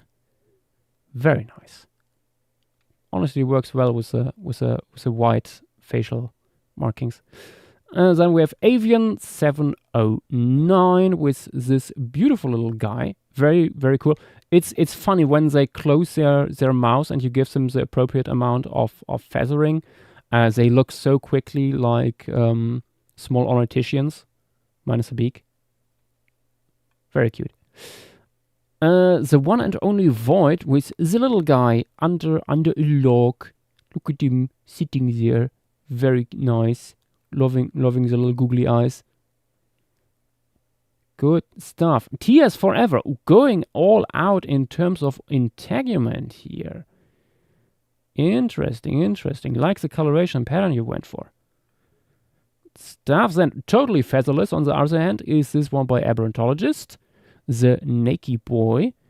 Also showing here the dimensions of the skull a bit more showing the skull table and stuff. I have seen attempts at 3D reconstructions of the skull. I'm not convinced by them. This looks pretty convincing, but yeah, it's something. Looking good. Then we have Brontos here. With no, not the taphonomy. That is so sad. But valid. Nicely done. Octolus with this little post-it drawing here on pink post-its. Honestly, a good way to do sketches. Oftentimes, just grab a little piece of paper, so it doesn't feel like you are committing to too much there. Liking the bristles behind the eyes here. Okay, Primeval Raptor. Focused on the idea for the pattern. That looks quite lovely for the pattern, I have to say. Liking the gradient from the dark brown tones to the reddish body here. Also walking through water. Hope you do a little bit more work on this.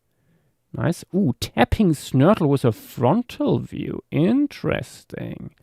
I think the snout tip would probably be a little bit slimmer. It looks witty Tyrannosaurid right now. But, I mean, in absence of a good 3D reconstruction of the whole thing, might as well. nicely rendered and all. I love the colors used for shadows and stuff. And we have Celeria Eganson with Demonosaurus on winding around a sketchbook page here, by the looks of it. The jawline looks a little bit weird here. Also, something important for this to keep in mind when doing these things, where the joint for the jaw attaches. It oftentimes helps to just make yourself like a marking on a rough sketch. Okay, here is where the lower jaw would attach. This is how the hinge would go. Because in the moment it looks a little bit like it's like dislocating. It's a little bit snake-like, as if it would try to like swallow a huge prey item, which of course it's not right now. So something to keep in mind. Theropod jaws are usually razor rigid compared to many other reptiles, especially squamates. I mean, some birds too are quite flexible down there, but that is then because of other things. But yeah. Entriano with portrait and or is a half portrait of a little guy here. Look at his big googly eyes, very cute. Ultraluso also with something like this. Again, weirdly Tyrannosaurine vibes in this one. It looks a little bit like a juvenile Jurassic Park T-Rex.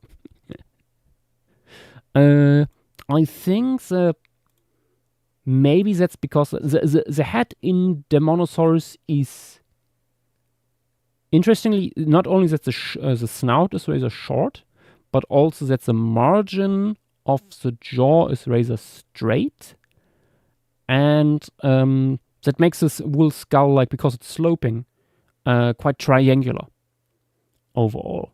And I feel like it needs a little more sloping from the eyes forward to reach that shape.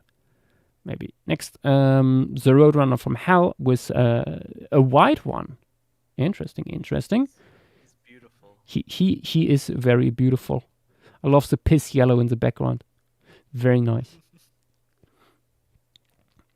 Next, JW. Ooh, going all out on the rock texture here. I see. Nice. I like the big negative space of sky above it. That works really well with this. Okay, next, Talacoleo Carnifex with 3 portraits of a whole family of these guys, or maybe a pack, or something else. Fighting over something. Maybe just for fun. You fell a little bit into the trap here of looking at the skull or other people's reconstructions a little bit too much, because the teeth are a little bit too long, especially at the front. These, in the fossil, these are slipped out of the sockets, what we call tooth slippage. So they wouldn't be as pronounced in the living animal as we see in the thing. That is also the case with many other fossils. Very famously with many fossils of Smilodon, where the big saber teeth are partially slipped out. Or, for example, with the T-Rex specimen Stan, that has these really big teeth in there, but that's partially because the roots are slipped out. Avi with this fantastic little piece. Look at it. They are so cute. Sitting on a rock arch here, liking the contrast a lot, also with a blue sky here. I think the snout is a little bit too long. That's one of the defining features of Demonosaurus, that it has a quite short triangular skull. It's compared to most other early, not theropods, but dinosaurs in general. The skull is really short. Yes. A lot of those guys have like long, shallow skulls. Yeah, when you look you see it in the skeletal drawing of Tawa that Alex here has still on his sketch sheet. That is your more typical early dinosaur theropod skull. And then Herrerasaurs do their own thing with a very boxy stuff, where they basically turn the head into rectangles. But yeah, usually the part in front of the eyes is razor long, and yeah, Demonosaurus is breaking that trend, which shows that dinosaurs early on already tried to experiment with different morphs. Oh yeah, I mean 100%. Then we It's have. not actually a Herrerasaurid. Sorry? I mean, it's still a dinosaur though, which is what Yash was bringing up. Yeah, I know. I'm just saying there's also the possibility that it's not a Herrerasaurid. That is possible. Yeah, I mean, I wouldn't be surprised if we find more Demonosaurids in the future. I think that's also a possibility, that there's a rule group out there waiting. Im coming in here with another Demonosaurus, I see. Looks very nice. Weirdly Allosaurish, the way you reconstructed it, I feel. Might be because the eyes are relatively small. Keep in mind, these animals have very large orbits. Weird, and the snout, I think, could be slightly shorter. As well as the lower jaw. Although in your case it could be soft tissue, but you made the lower jaw look quite deep. What is the case with large, bulky theropods in the Jurassic and stuff like that. But these things, although the snout is short, the lower jaw still rather flimsy looking. So from afar, my first thought would have been, oh, an allosaur, looking at your sketch. Something to keep in mind. These guys, early dinosaurs, have some weird stuff going on. Bonulu, next, with this very charming little guy. You beautifully captured the slightly demented look that the fossil has. Loving the colors and stuff and the frontal view. I think you made the leg here, the femur, a little bit too long. I think even for the weird proportions early dinosaurs sometimes have. But yeah, no, otherwise very, very cool. Also loves the little knobby stuff in the ear area there. Cool stuff. We have two versions here by Axel, who gives us Demonosaurus portraits. Very cool. Loves the coloration you went for here. Good stuff. With the shading here in the first one, keep in mind you show the light coming from the left here. So that's why the head on this side here is in the shade. That would also be the case for the neck here. You would basically only have the rim lighting down here, similar to what you show here on the head. And this part here wouldn't have these bright lights. Because that is in the moment like assuming basically or suggesting that there is a second light source coming more from the front. From the direction of the viewer, basically. So similar to the side of the lower jaw and the skull here, I would put there less light. Okay, Saurian. On a school trip. Have fun. See. Sitting in the bus, doing vlogging and shit. Very cool.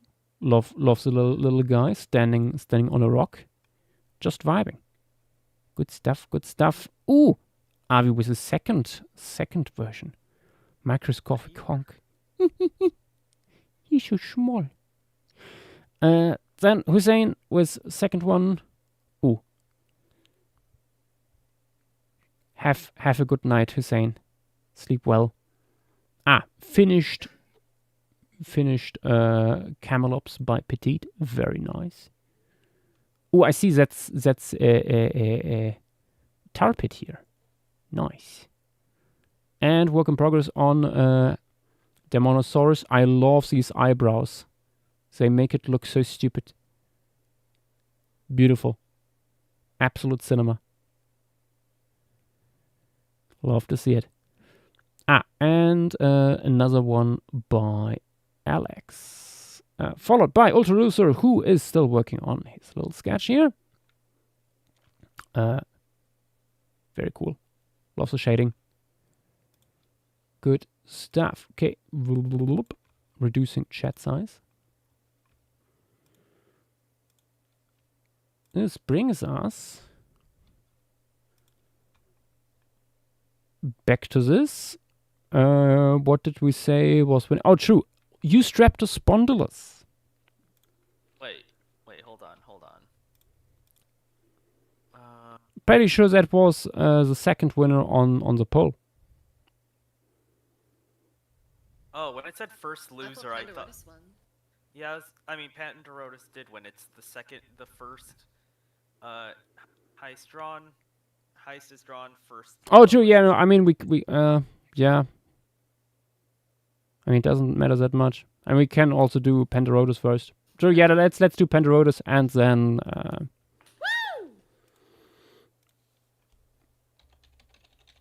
That is the most joy anyone ever expressed at the at trying a I'm sorry, Conodont. I've been waiting to draw Pandarotus for so long. It's been suggested for like however many weeks in a row. People have been pandering it. Petite, you get to draw a better reconstruction because yours is like within the first few results, or like once you hit on something, and it is a bit off. Ooh, it's been a The while. majority of Pandarotus reconstructions are very off.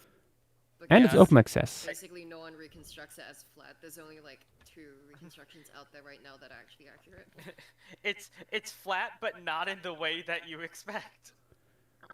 Chromiornis. Interesting. New bird just dropped. New bird? New bird. And it's quite complete. Oh, of course, it's from Jiffatang. Giovodon. I mean, what else do you expect? That is a beautiful specimen with soft tissue mean- preservation and like, oh. I mean, again, it's Jiffatang, so what do you expect? Indeed. Did Where else they... would it be from? Wait, did they Let's be look real. at coloration here? Control F. Pigment? No, they did not. Milano? So? No. Nothing on that. It's a shame. There are these weird like research phases, fashions, where like for a time a new method is brought out there and it reveals something really cool and new. And then after a while, like a bunch of papers are published and then it's being dropped basically. Although the thing is still viable and there's still like tons of things you can do with it. Similar with isotopes. Like now I feel like now it's picking up again. But like very few people are doing stuff with like melanosomes and so on. Yeah. I feel like it's because it's hard to understand for most people, and then also you need the resources for it. Yeah, but you would think Because that look at like fossil in you would think that like the people who have access to the equipment and know how to do it would just go on a very like low hanging fruits of going around. Oh, just like look at all these specimens that we already have, especially in China. Like if I had the access to all these cool feathered dinosaurs, just go around and look at all the... I mean, in some cases, you would even do things basically on a population level with stuff like Anchiornis and Microraptor, looking if they really all have the coloration that was proposed for that one specimen.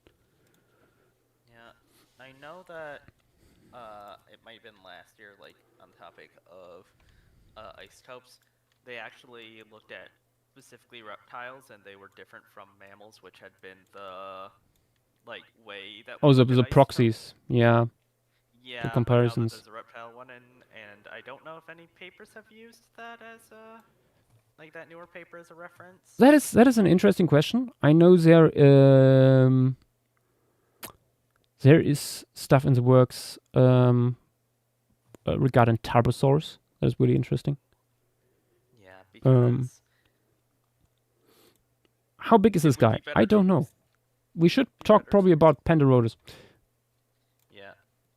which is a conodont, Uh, as we said, and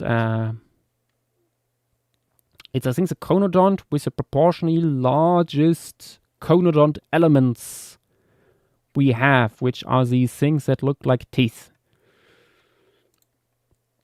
if there are teeth, that's an awesome question. Yeah, they are potentially. Yeah, we don't really know. They might be just analogous to teeth, but not homologous. So similar function, but not the same evolutionary origin, which makes them fundamentally something different. Fossil is saying like at most 55 millimeters. Oh, yes, there's actually. I was about to post the side shot as well, Fossilizer. Nice. Yeah.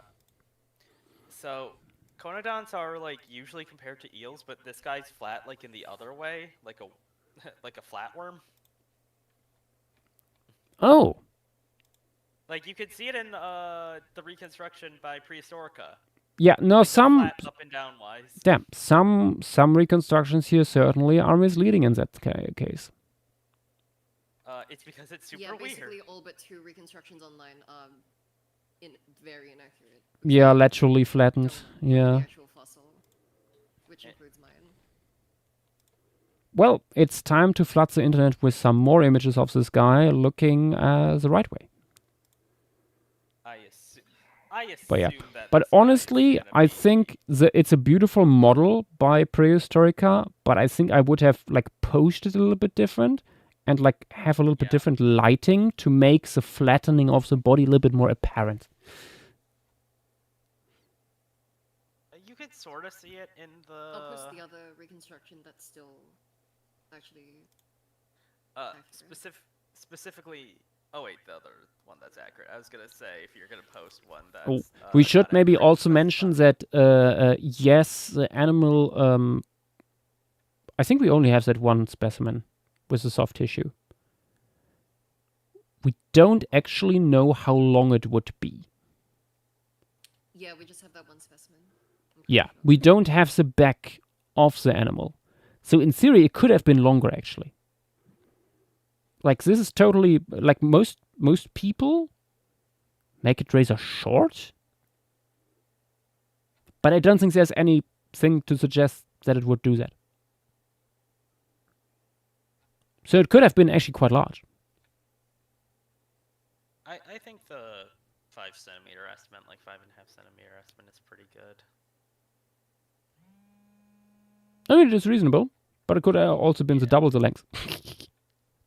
Looking at like some conodonts that we have soft tissue for, they can be razor slender, and just because this one was a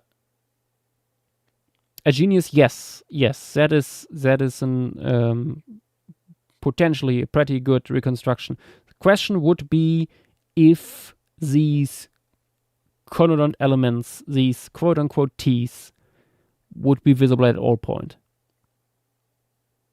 I don't see any reason why they wouldn't be personally, with how large they are. They are pretty I large, think the consensus but is that then conodonts would be again, able like... to retract them in, like lampreys would be able to, but then obviously the teeth of Pandarodus is so large that Yeah, I'm not sure how much you could realistically retract those. yeah.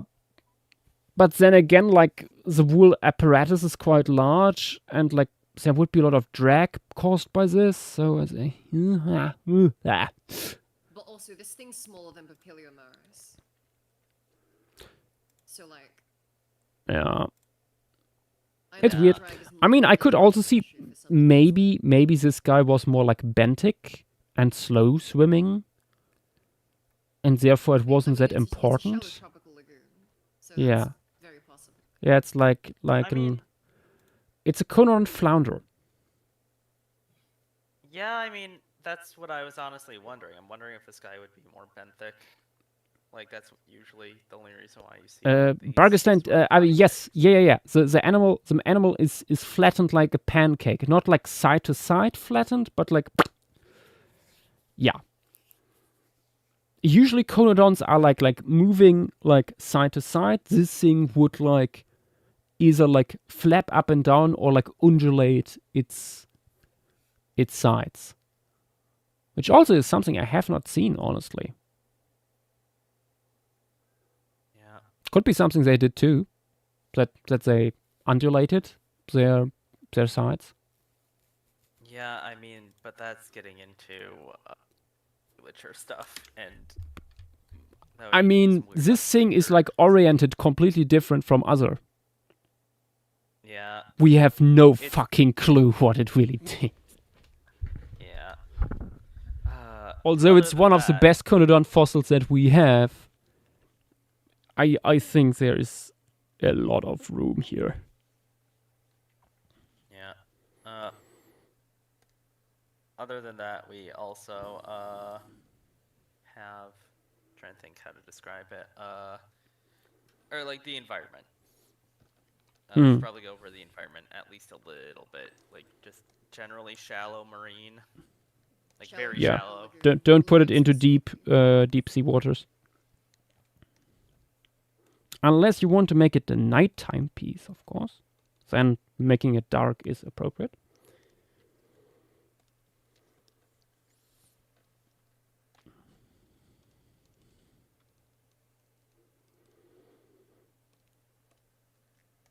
Okay, I think we have enough to work with, somewhat. Let me put the gradient in here.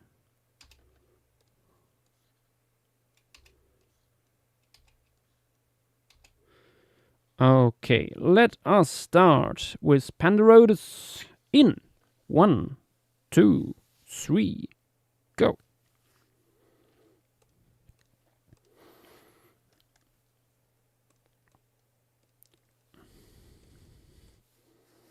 She sit on my conodont until I Pandarodus. Yeah. I don't know why I said that.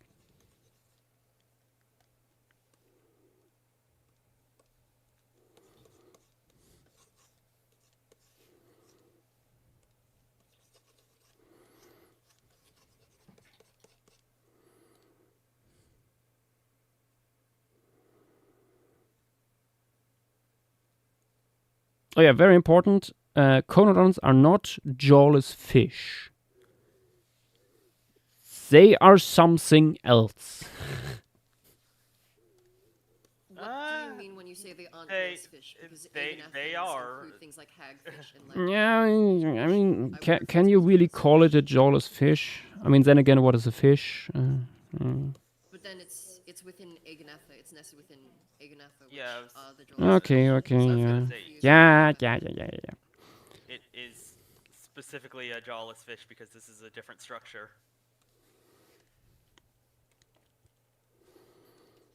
It sure is jawless.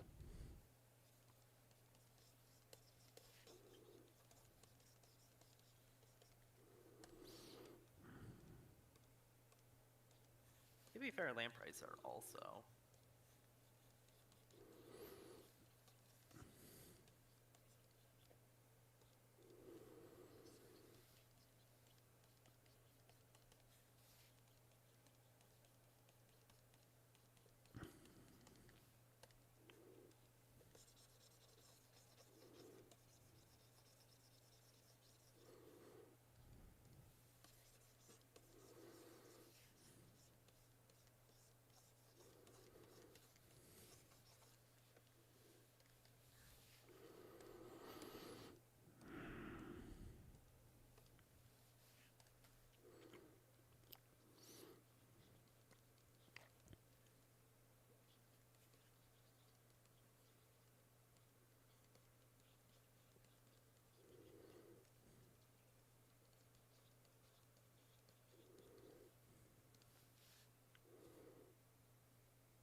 I do like the sort of ray-like movement that you brought up.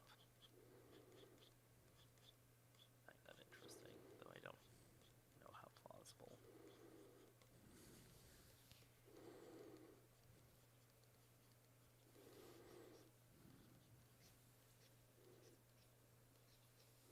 Hopefully we can find more specimens. Mm-hmm.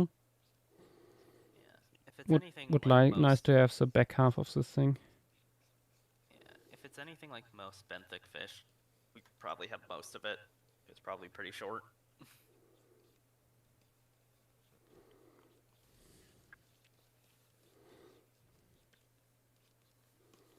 Mm.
Let's see if I can make it slightly transparent.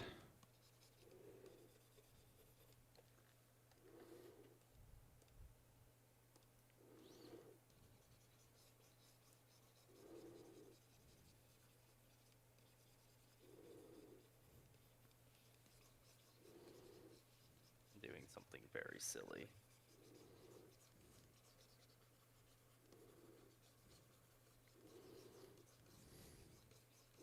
Silly, in my paleo stream.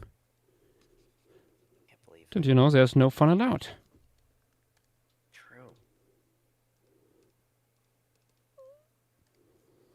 We took away all the GIF permits and gave them to me. And you will never use them. It's not true. I taunted people with GIFs earlier.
Okay, 12 minutes remaining.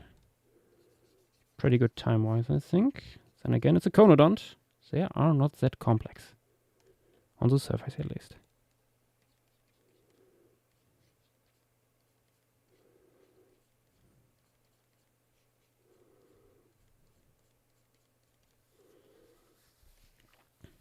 I am probably going to head off now. I will see you guys when I see you guys next. Okay. See you, Zach. See you, Zach. Yeah. See you, folks. Good night. Night.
Okay, 9 minutes. How long? 9 minutes. Not too bad. Not too shabby indeed. Speak for yourself. Oh no. I knew it. Petite, what? Petite, did you do too complicated? It's just Are you hard doing to like compose 20 of something them or specific. something? No, I'm not doing 20 of them. Although I wish I was. Oh Because boy. you wouldn't need to focus as much about posing. Depends on what pose.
Seven minutes.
this silly little guy?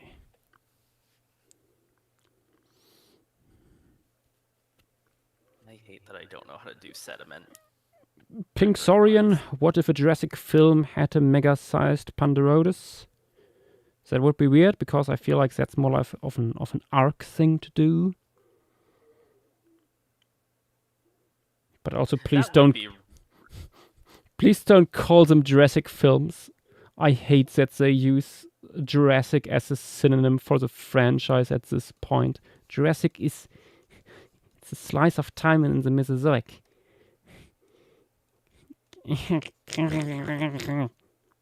Sorry. Weird side I tangent. mean, words can have multiple meanings. I prefer my Jurassic to be not completely synonymous with with a large movie franchise that portrays its creatures in sometimes unfavorable ways. Sometimes. Sometimes. And it might be amusing, Been a while. but I also think it's... come on. Just call it Jurassic Park or Jurassic World franchise.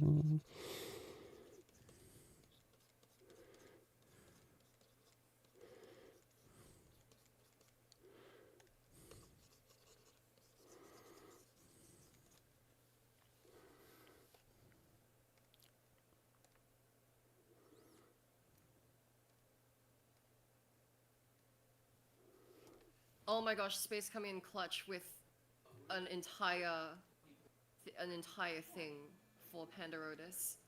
Are you kidding me? Oh my Wait, gosh, what? Space Legend. Is Space in the VC? Check stream materials. Oh my gosh. That's crazy. What's that? I don't fully understand. Oh, what that's you're saying. that's a Conodont Elements.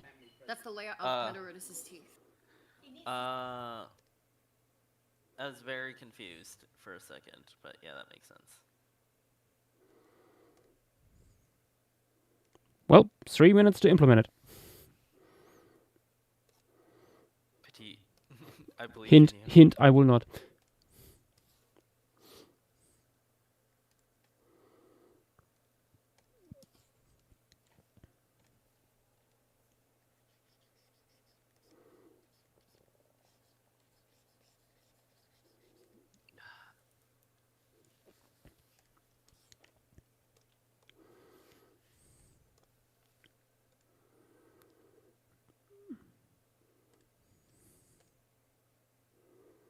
Let's put some funky little blur on this stuff.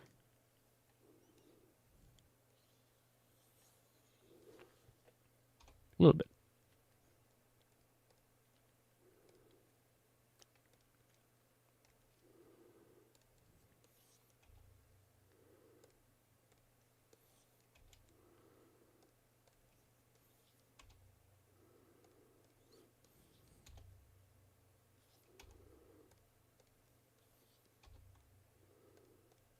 Hey, post it early, post it early. Ah!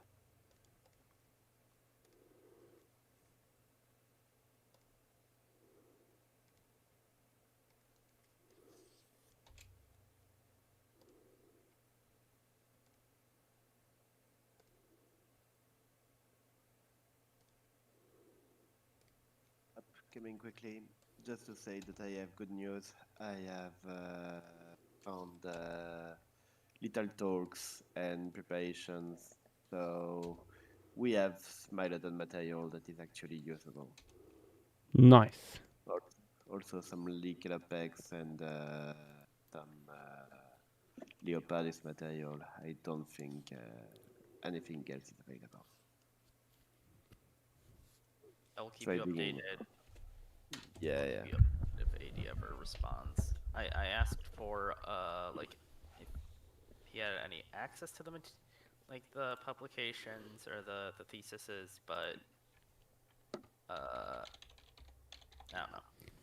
Yeah, I've been doing backdoor access and stuff like that for the last hour, so I really hope he has more on the Not Your Mastodon and all the other stuff that's problematic.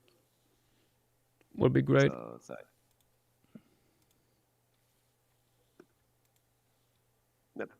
Hello. Hi. We were just not talking. Yep.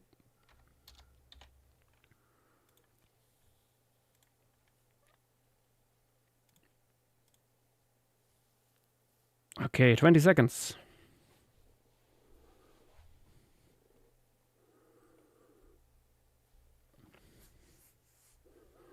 Just need to add the highlights from the.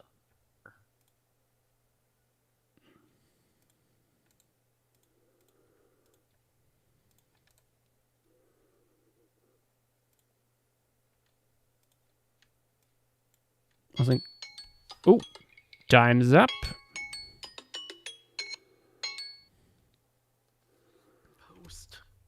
Post away. Meanwhile, let me have a look at our flocking boingo sheet. We had one petite struggle. Someone posting early. We got raided. We didn't have something clippable. We might have a chance for a honk shoe sketch. That already happened, remember? We got the sleepy. True, we got. Someone, chat didn't try to overthrow me yet. Nobody fell out of chat. Nothing new is being drawn.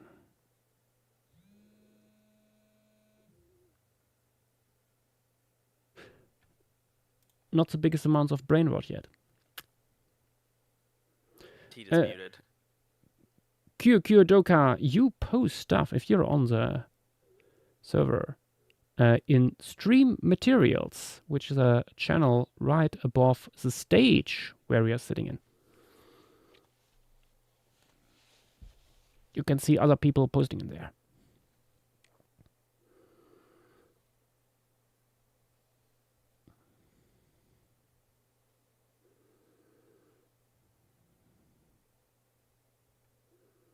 I don't like this.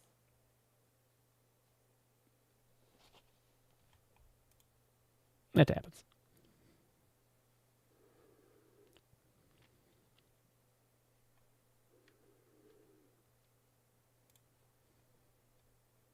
I'm fine with mine, it just doesn't have enough movement in it.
Okay. Let's have a look what people posted. Time to enlarge chat. Whoop. Starting with Smarlan Darvini. What, did I miss something? No. With this little pink flat guy. He's just vibing there on the seafloor. Very cool. Cute and cool. That's a combination. I think the Conodont elements are a little bit too robust, maybe, but otherwise this looks pretty snazzy. Next we have Axel with Barry the Pandarodus. I wonder what it's doing in its reef time. Very cute. Look at the creature. And Triano with an 100% accurate reconstruction. I can confirm, having seen many living Pandarodus in my time. Yes, I'm that old. That is absolutely how they look like. Impeccable. Then we have this really cool interpretation by Rodent. Nice. I love the harsh lighting, especially on the portrait down here. Very cool. Nicely done. Another very demented Pandarodus by Velociraptor here. Look at this little goofy eyes going cross-eye. Excellent. Then we have Tapping Snurtle with an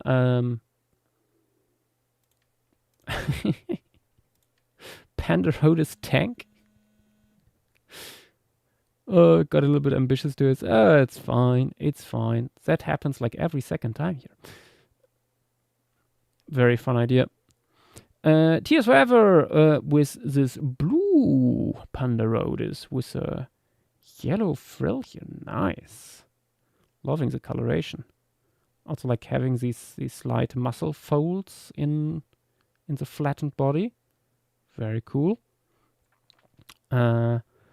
Talaria Agonson with Pandarodus again coming towards the screen here. Very nice. Keep in mind, yours looks, yes, the tail is flattened the right way, I feel, but the rule body would be flattened, basically. It's not just the back. We don't have the back end of this animal, but we know that the body, basically right behind the head, already began to flatten out, as you can see in the interpretations by some other people here. So yeah, a little bit too much normal Conodont right here. The one and only Void with this very googly-eyed creature going after an trilobite here. Nice. Interesting, like including the blood coming out. Keeping in mind that, trilobites probably didn't have red blood. Very cool detail. And we have frontal view by Octolas. Looking into the horrible mouth of this creature. Very cool. Now, Space Muppet posting more references than Eam.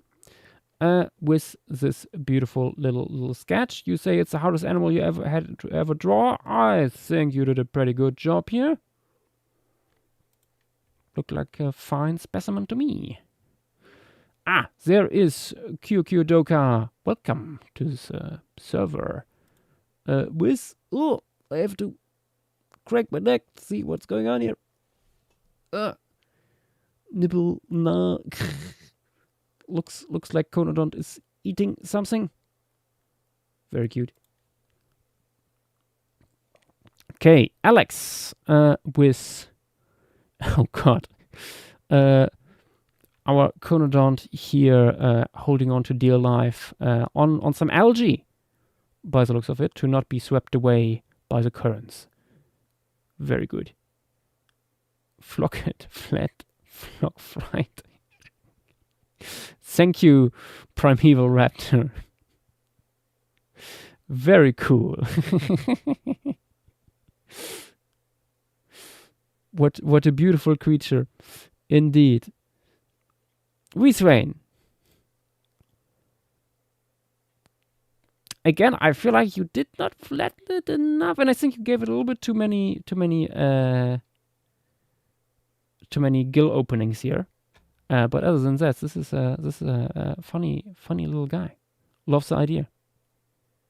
I have no idea if they would like Krabby Patties, but there's only one way to find out, I guess. Next, a genius with this fantastic little sketch, not colored yet. Very nice. Looks very good so far. Something to maybe keep in mind.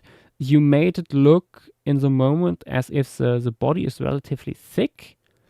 If our assumptions about it are right, it would be quite flat. So this line back here, like, aligns a little bit too much with this in the front. This line here. So have it a little bit more go up. Not like go in parallel with this front line. That way it looks more flattened.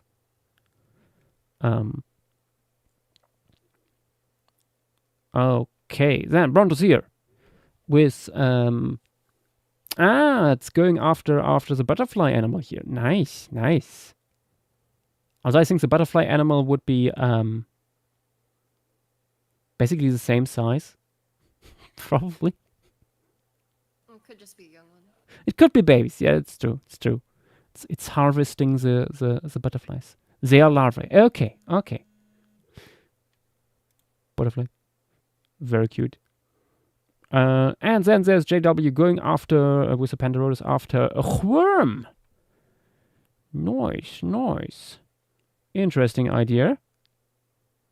Could see this happen indeed. And then we have Telecaleo Carnifex with Pandarodus and little fishy here, an Acanthodian. It's a bit too early for Acanthodians. Yeah, true. Also, but it looks fun. We don't talk about the fin morphology. That is something for another time. I know what you want to say. Let's just say the way most people reconstruct Acanthodian fins is not right. Okay, Ultra Loser with forgot the gills. Oh my god, it's like me forgetting nostrils on every second animal. It looks very nice nonetheless. Love the... Yeah, most people forgot to put nostrils on this thing. Yeah, me too. Or nostril. Oh, nostril. Where's even the nostril? Based on parsimony. Love to see it. I think it looks very fine nonetheless. Then we have Avi. Oh, look at the little boy. Floating in the shallows. Very cool. Loves the lighting.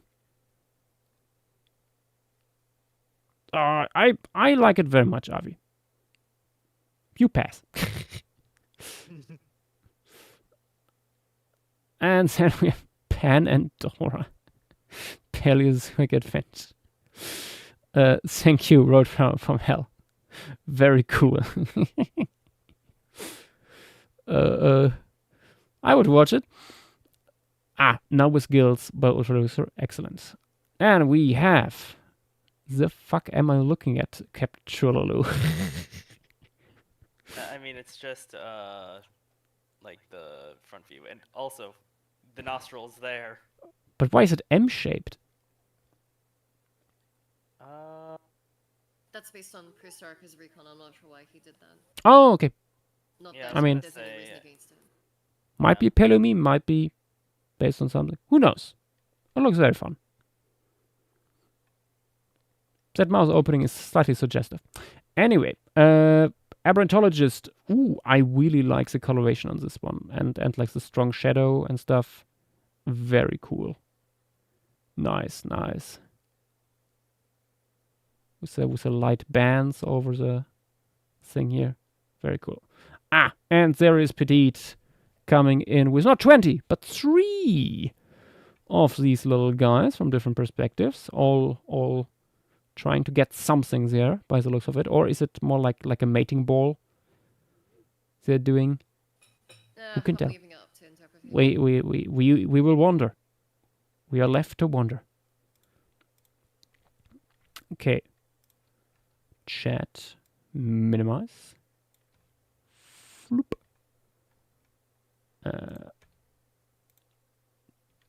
Did I save? Yes, I did. If you were to do it based off lamprey single nostrils, it's even weirder. It's like a little tube at the top of the head between the eyes. Little snorkel. Okay. Last on our list is Theropod, which is Eustreptus spondylus of Walking with Dinosaurs fame. We went from a really weird-looking dinosaur to one of the theropods ever. I wouldn't even say that. The problem is that Eustreptus spondylus, we have one specimen. It's pretty nice, especially for a British dinosaur. Relatively complete, but it's also not an adult.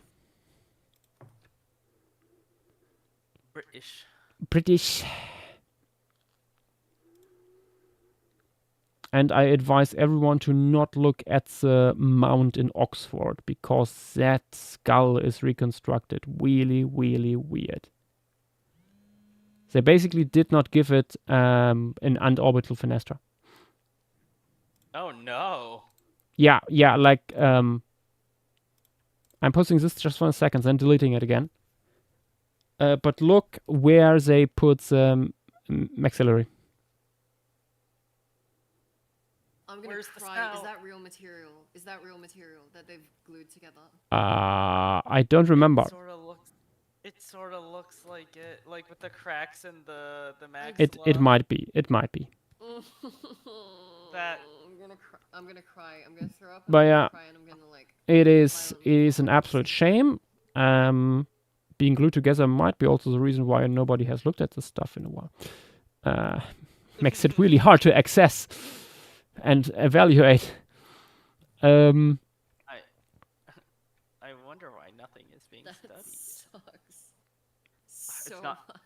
I mean, It's it's not one as of the bad as they're one of the That dinosaurs in the sucks. collection there. So not having it on display is probably like not very favorable. By What even is Eustreptus spondylus? Oh, it's a megalosaur. Okay. Yeah. Here, You know what another that means we skull can do reconstruction with the where you top of the can nasal? better see. Sorry? You know what that means we can do with the top of the nasal? We don't exactly. We Pull do it not particular know poster. how the nasals look like in this guy. Yeah, I was gonna say based off Pulling an a particular poster. a particular unpublished research. No. I mean, it's published now. No, it's published. Oh, it is. It is actually. Yeah. Witten's just paper came out earlier this year, looking like it's Oh, basically an historical okay. review. Okay. I legitimately didn't know. Nice. Yeah. No, that's out there. Oh my gosh, Alex's computer died. Rest No. in peace. Oh my gosh. That Alex. sucks. Alex, can you hear us? Alex, no! Don't go into the light. Unless it has cookies. No, that's a lure. Me, when the Scandinavian person offers cookies in front of my doorstep. What is this a reference to? Santa Claus. They're so Ah. pale white they blend in with the sun.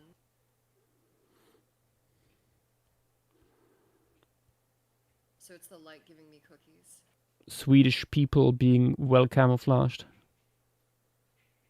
Oh, cat is at the door. I hear scratches. Back in a sec. Everyone should start drawing early while he's gone.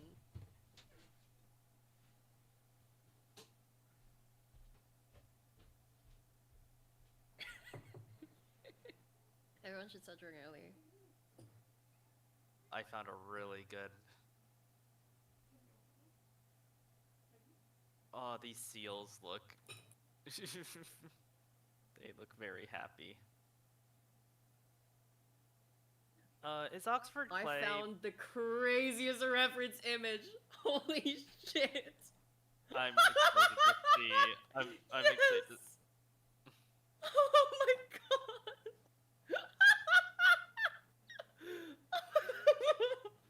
This, okay. If I had to explain this reference image in a way that doesn't give away what it is instantly, imagine the vibes of that one image of the bald eagle catching the baseball ball above the stadium. But it's a real photo. How is there something that has those vibes? How's there a real photo? I return. It'll explain itself if I manage to do this shit right, because this is I heard laughing. What happened? I found the craziest reference image. If I had to explain it without giving it away, I would explain it as having the vibes of that one image of the bald eagle catching the baseball, but a real photo. The fuck? Okay. It just has like epic / majestic vibes.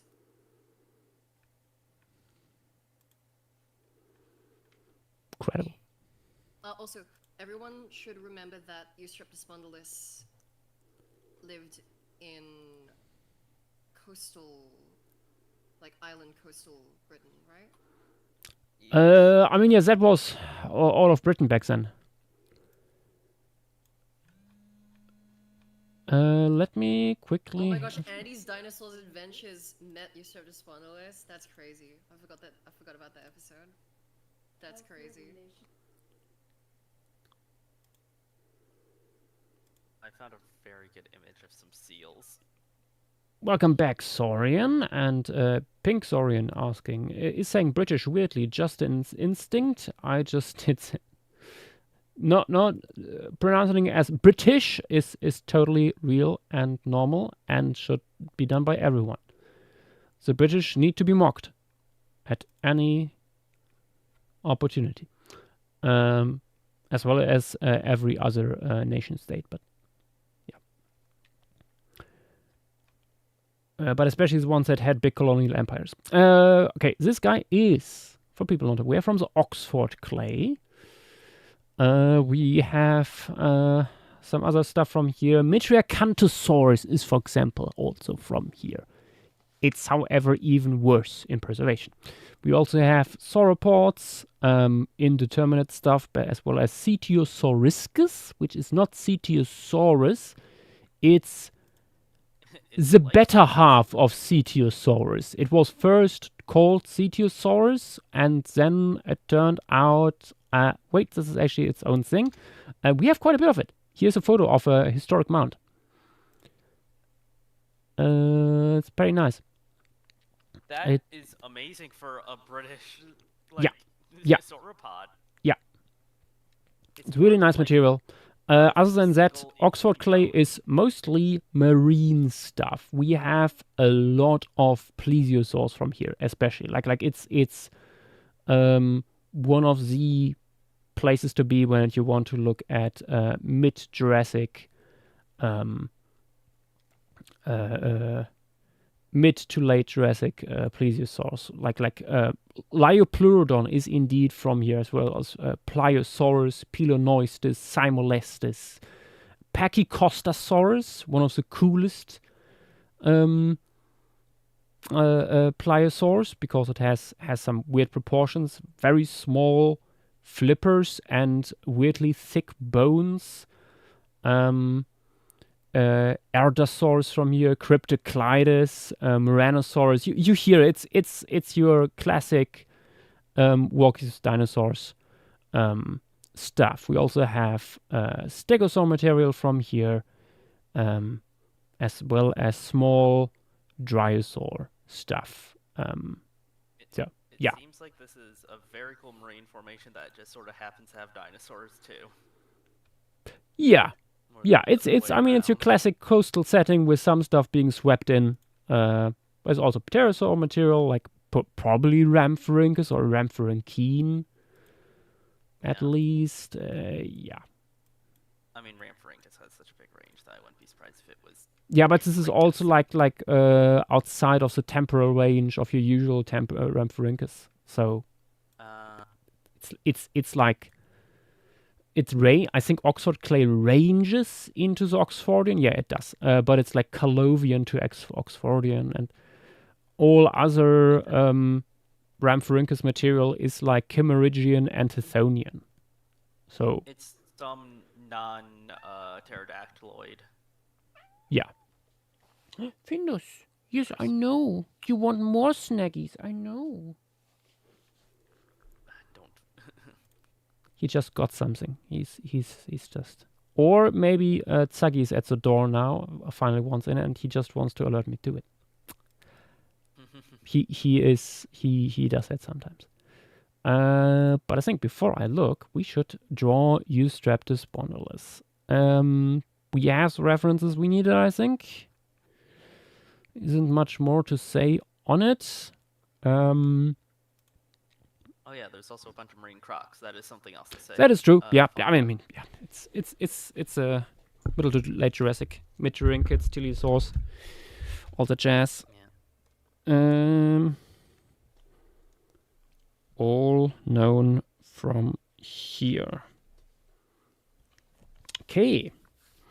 I think I'm going with a slightly more complex thing this time. Let us start with Eustreptus spondylus, the last flocking sketch for tonight. In 1, 2, 3, go.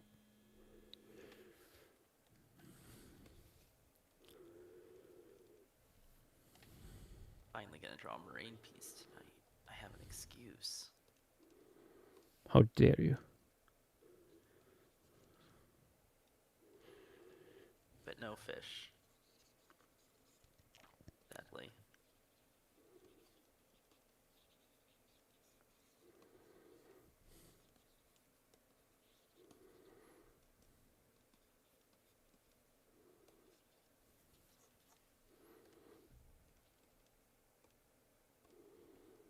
Petite, I'm so excited to see your reference image. I hope I haven't hyped it up too much, but it's like, it's seriously something that's so epic you'd think it was. Like, It's one of these one of a million shots, I guess. I will say it does look staged, but that doesn't detract from it, like the vibes of it at all.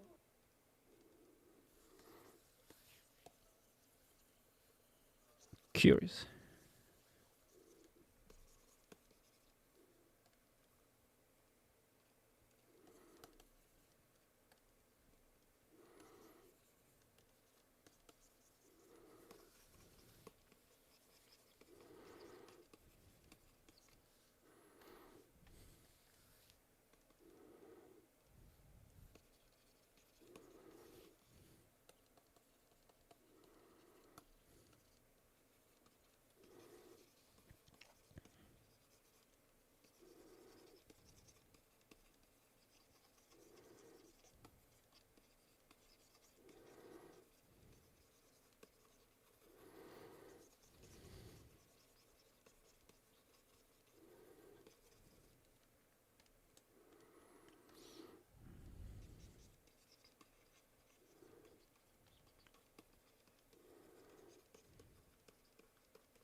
My youngest sister just said that a fly which was smacked, that was still moving around, was tweaking out, and I think I might lose it. Was she Damn. wrong? No, she's not wrong. It's just very funny to me. Your sisters say a lot of silly things based off like the thing, the like rare occasion they are audible. Holy shit, I cooked with this perspective. What the hell? You are doing good.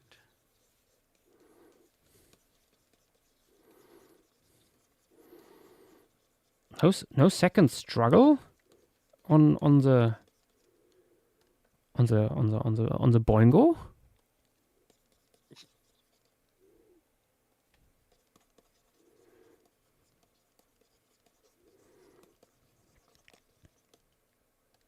Surely it's impossible. Nothing is impossible.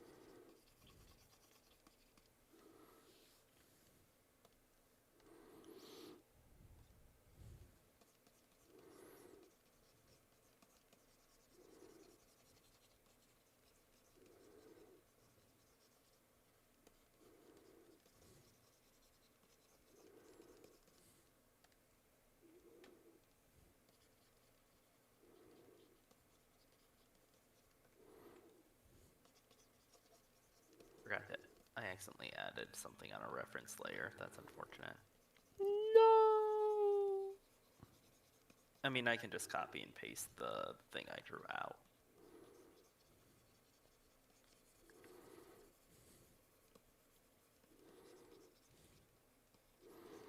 I like these rocks. I hope I will have enough time to put in the animal. Yeah. What I'm doing is going to be a lot The first more. time Yoshik runs out of time on a flocking sketch? Wouldn't be the first time. It would 14 absolutely minutes not left. be. It happened before, it will happen again.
I feel like this is going to be one of those things where I don't get to the animal until like the last 3 minutes.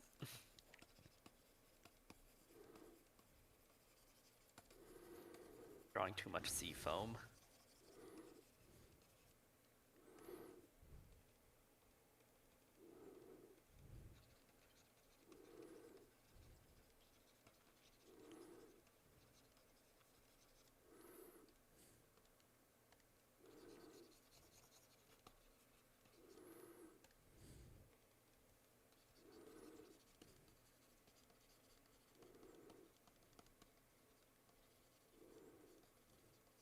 I gotta draw theropods more. I actually really gotta draw theropods more. I used to mix it. I used to mix up so much, and then now I just barely draw them for fun anymore. There are better animals. Or at least more fun to draw. Me.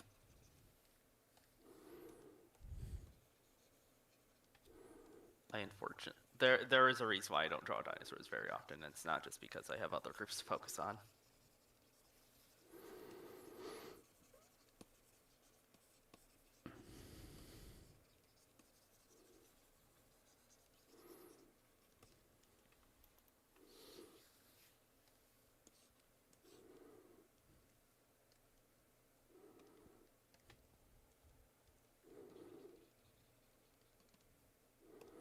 Okay, time for the strepto of the U.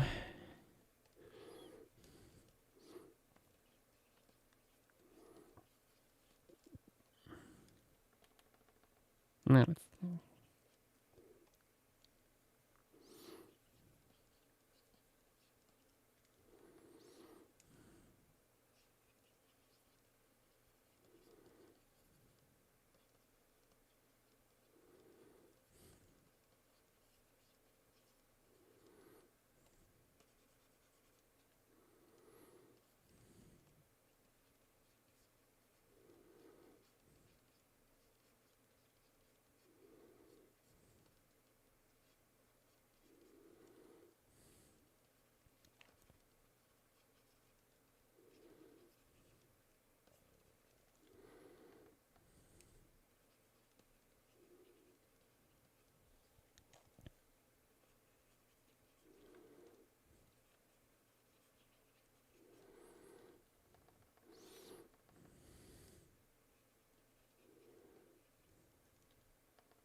How much time do we have?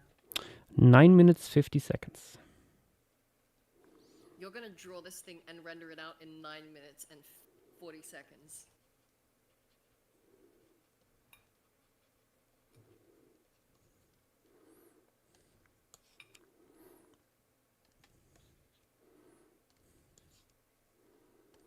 Or will he?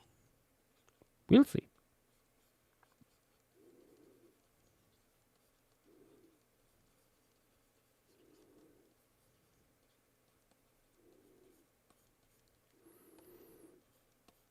Oh, then I think it's a theropod. I'm very used to the anatomy.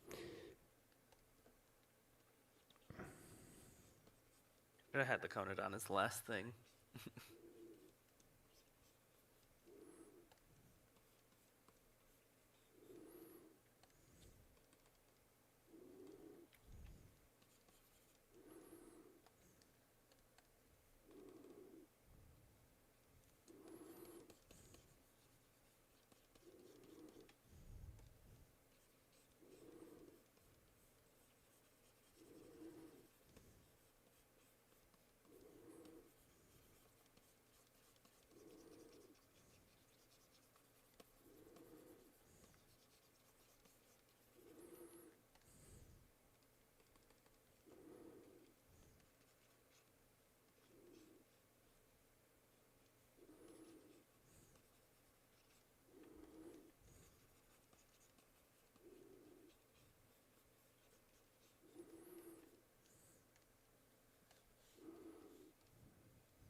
Seven minutes.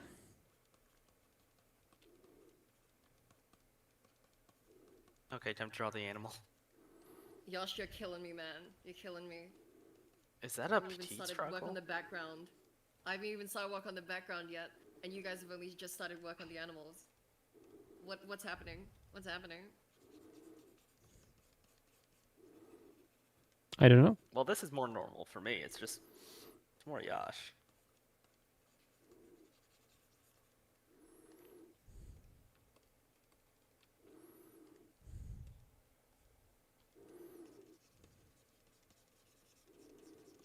Chat, as per the official arbitration committee, this counts as an official petite struggle.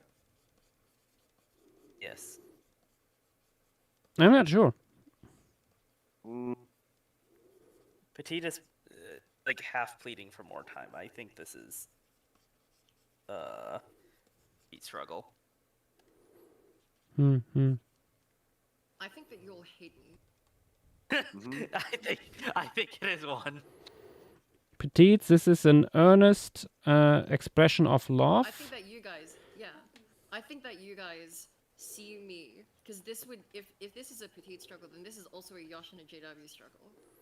I'm not complaining. I'm not complaining either. I was just commenting on how funny it Exactly. is that That's we did why the I'm. opposite thing where you guys started with the background and then only just started the animal, and I started with the animal and only just started the background. Yeah. I think there's some bias going on here. I think there's bias due to the fact that you have like 3 spaces or 4 spaces on the board all to the same thing. There might be a little bit of bias. I wasn't going to put one there, did I? I didn't say that you were. No, I'm being legitimate.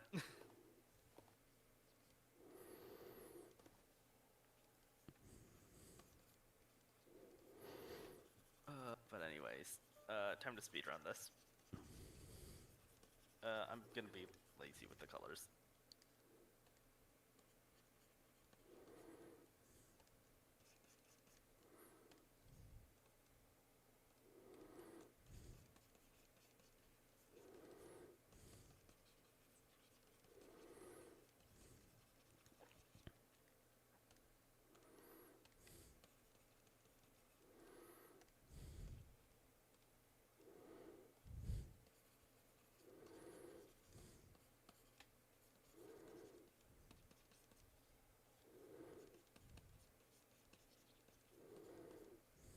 I assume this guy would have had a pretty thin skull. Yeah.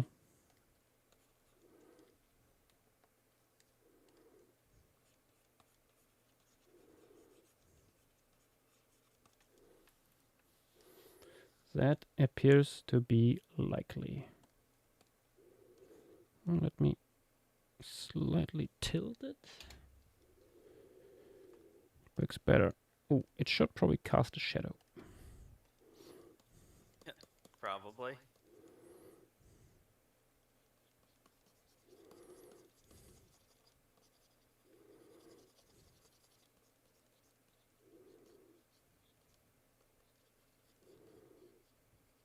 It's barely in a piece, but that's sort of the point in this.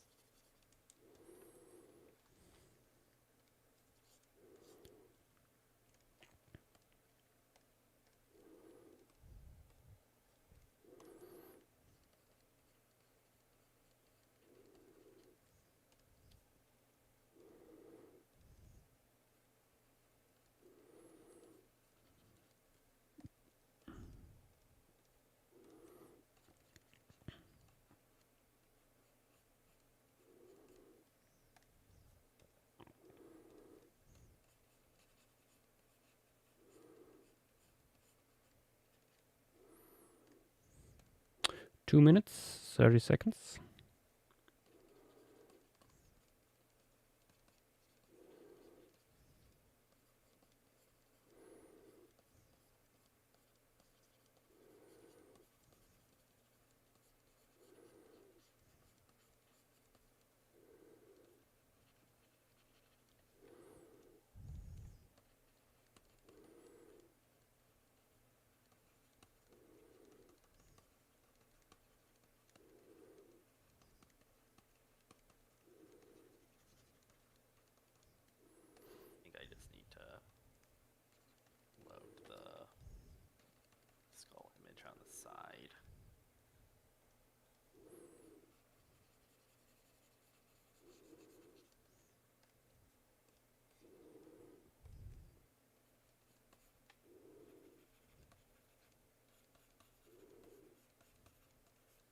think I've cooked. I'm not even gonna lie with you. I think I've cooked. Nice. Very excited to see it. Wait, you are cooked or you have cooked? I have cooked. Okay. I wouldn't be saying that I'm excited. Like, I wouldn't have reacted that way if she said that she's cooked.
Oh, time's up.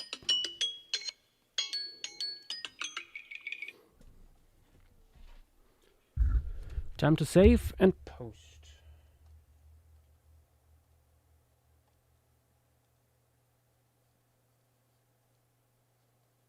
And to check on the cats.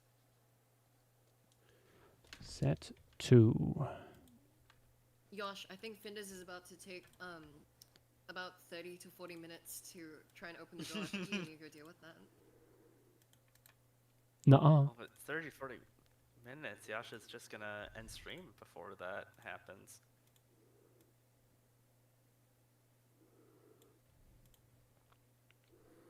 I think you gave him a little bit too much of a time limit there.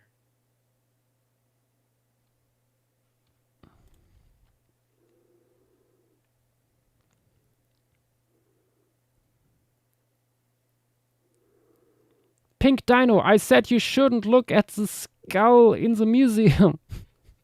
No! That's why you deleted that again. That's a horrible reconstruction. Ah!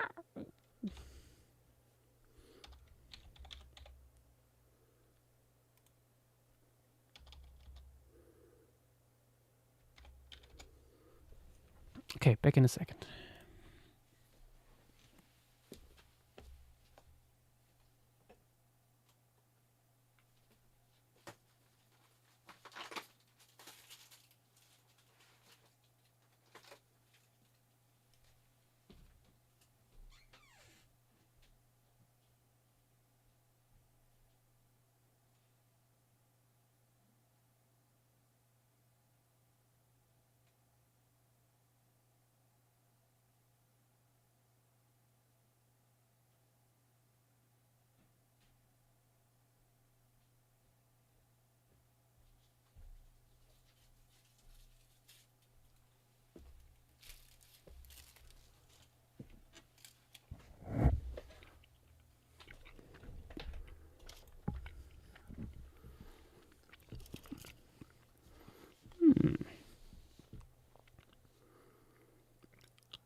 Okay.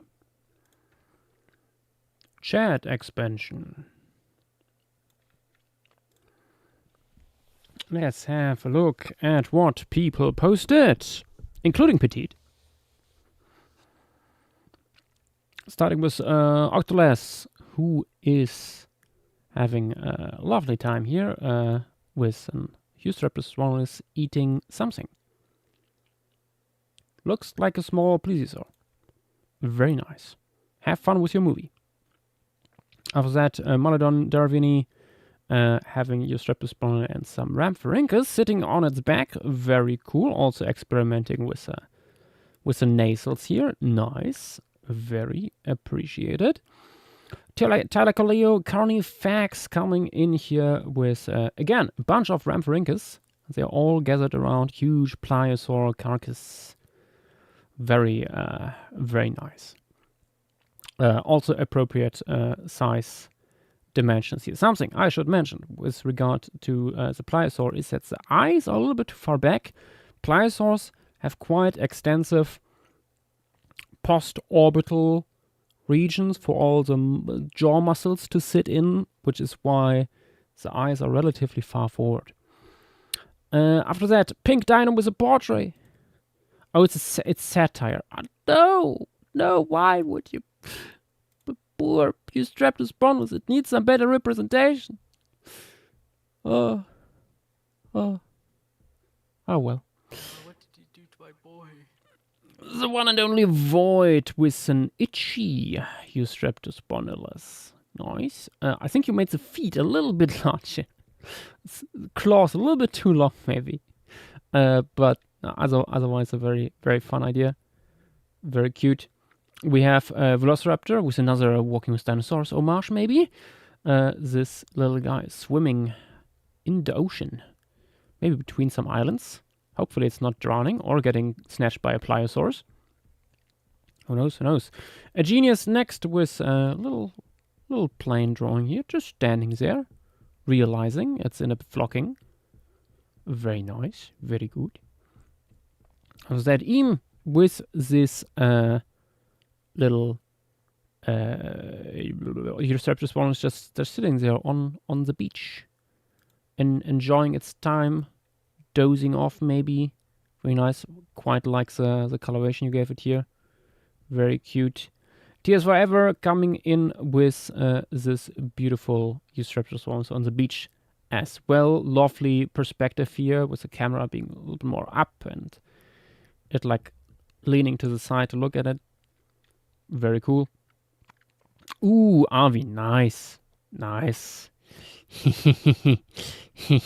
See what you did there. Very good. Excellent. We all can sing the rest. This is an image I can hear. Tapping Snurtle with Pliosaurus grabbing, I think it is Pliosaurus at least. Might be. Although no, I mean, if it is holotype here of the Eustreptosaurus, the size at least. Maybe it is a magical Liopleurodon. It will bring us to Candy Mountain. It's beautiful. After that, Alex with Eustreptosaurus also. Oh my god, it's going ham on a Lithictis. Very exciting. Very fun. After that, Ultralucer. Again, I can see the pliosaur lurking somewhere in the background underwater. But in this case, it looks like. Is it another plesiosaur or is it an ichthyosaur? It's a little bit hard to tell, but it's a marine reptile that our Eustreptosaurus is going after. Very nice sketch indeed. Likes the perspective and composition. Salaria Eganson coming in with a portrait here. Very nice. Like the proportions and stuff. I've drawn this boy before. That is good. So you have some practice. Weesvein with two of these guys, just crossing some mud flats by the looks of it, with some fog in the background, very atmospheric. Nicely done. I think the skull could be proportionally a little bit larger, maybe. Then Axel with silhouetted Eustreptus bonus in front of the sun on some tropical island. Very nice. Very atmospheric indeed. Hussein, hello there again, indeed, with this guy eating something. Oh my god, it's a baby. Infanticide, yippee! Very good, very good. I think you could make the snout a little bit deeper towards the front. Looks a little bit too triangular, maybe. A little bit too long. But otherwise, very good. And we have Brothers here coming in with another portrait here. And we have another case of experimenting with the nasals. Excellent. Very good. Also experimenting with the nasals is Aberrantologist here. Also a little bit more with the integument. Very nice. Loving that stuff. And I think that just means we have to wait for Petit to post. Oh, whoops. You thought I wouldn't notice? You wanna lose track of time? You wanna lose track of time? Time's up. Yeah. Josh noticed you, but not me. I'm so surprised. There we go. Say that.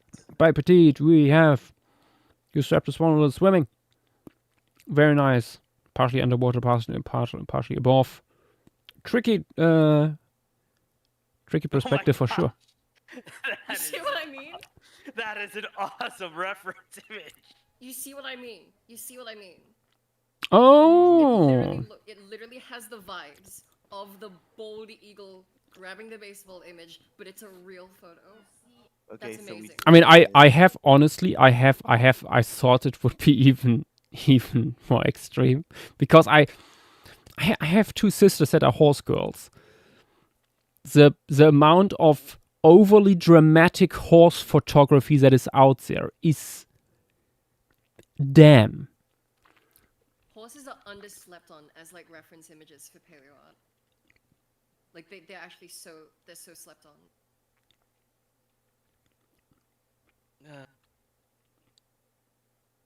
Yeah, no, I'm pretty happy with this. I think I cooked. I think Okay, I cooked. Ultrarusa also finishing that Demonosaurus, and we have JW here with a big maturing kid being watched by an Eustreptus spondylus on the side. I think the skull again is a little bit too small. It looks a little bit more like an Camptosaurus from a It's rotated away a good amount. Yeah, excuses. Oh my god, another Honkshoe! Bayavi, yes! Second one. Second Honkshoe has hit the flocking. Excellent. Beautiful. Such a precious creature. And slightly redone Pandarodus by Captain Trululu. Okay, I think everyone was covered. Let me reduce chat size.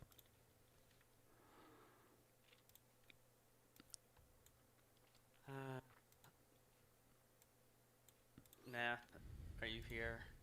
Yes, I'm here.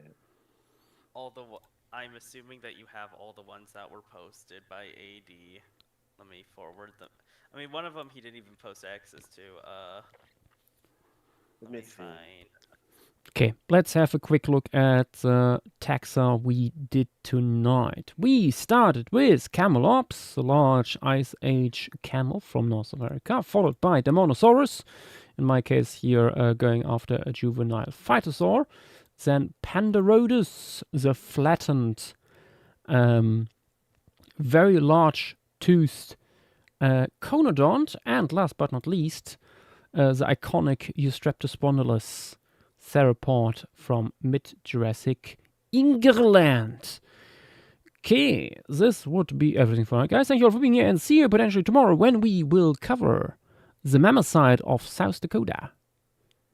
Good night, everyone, and bye-bye. Bye, Shrimp. That's room.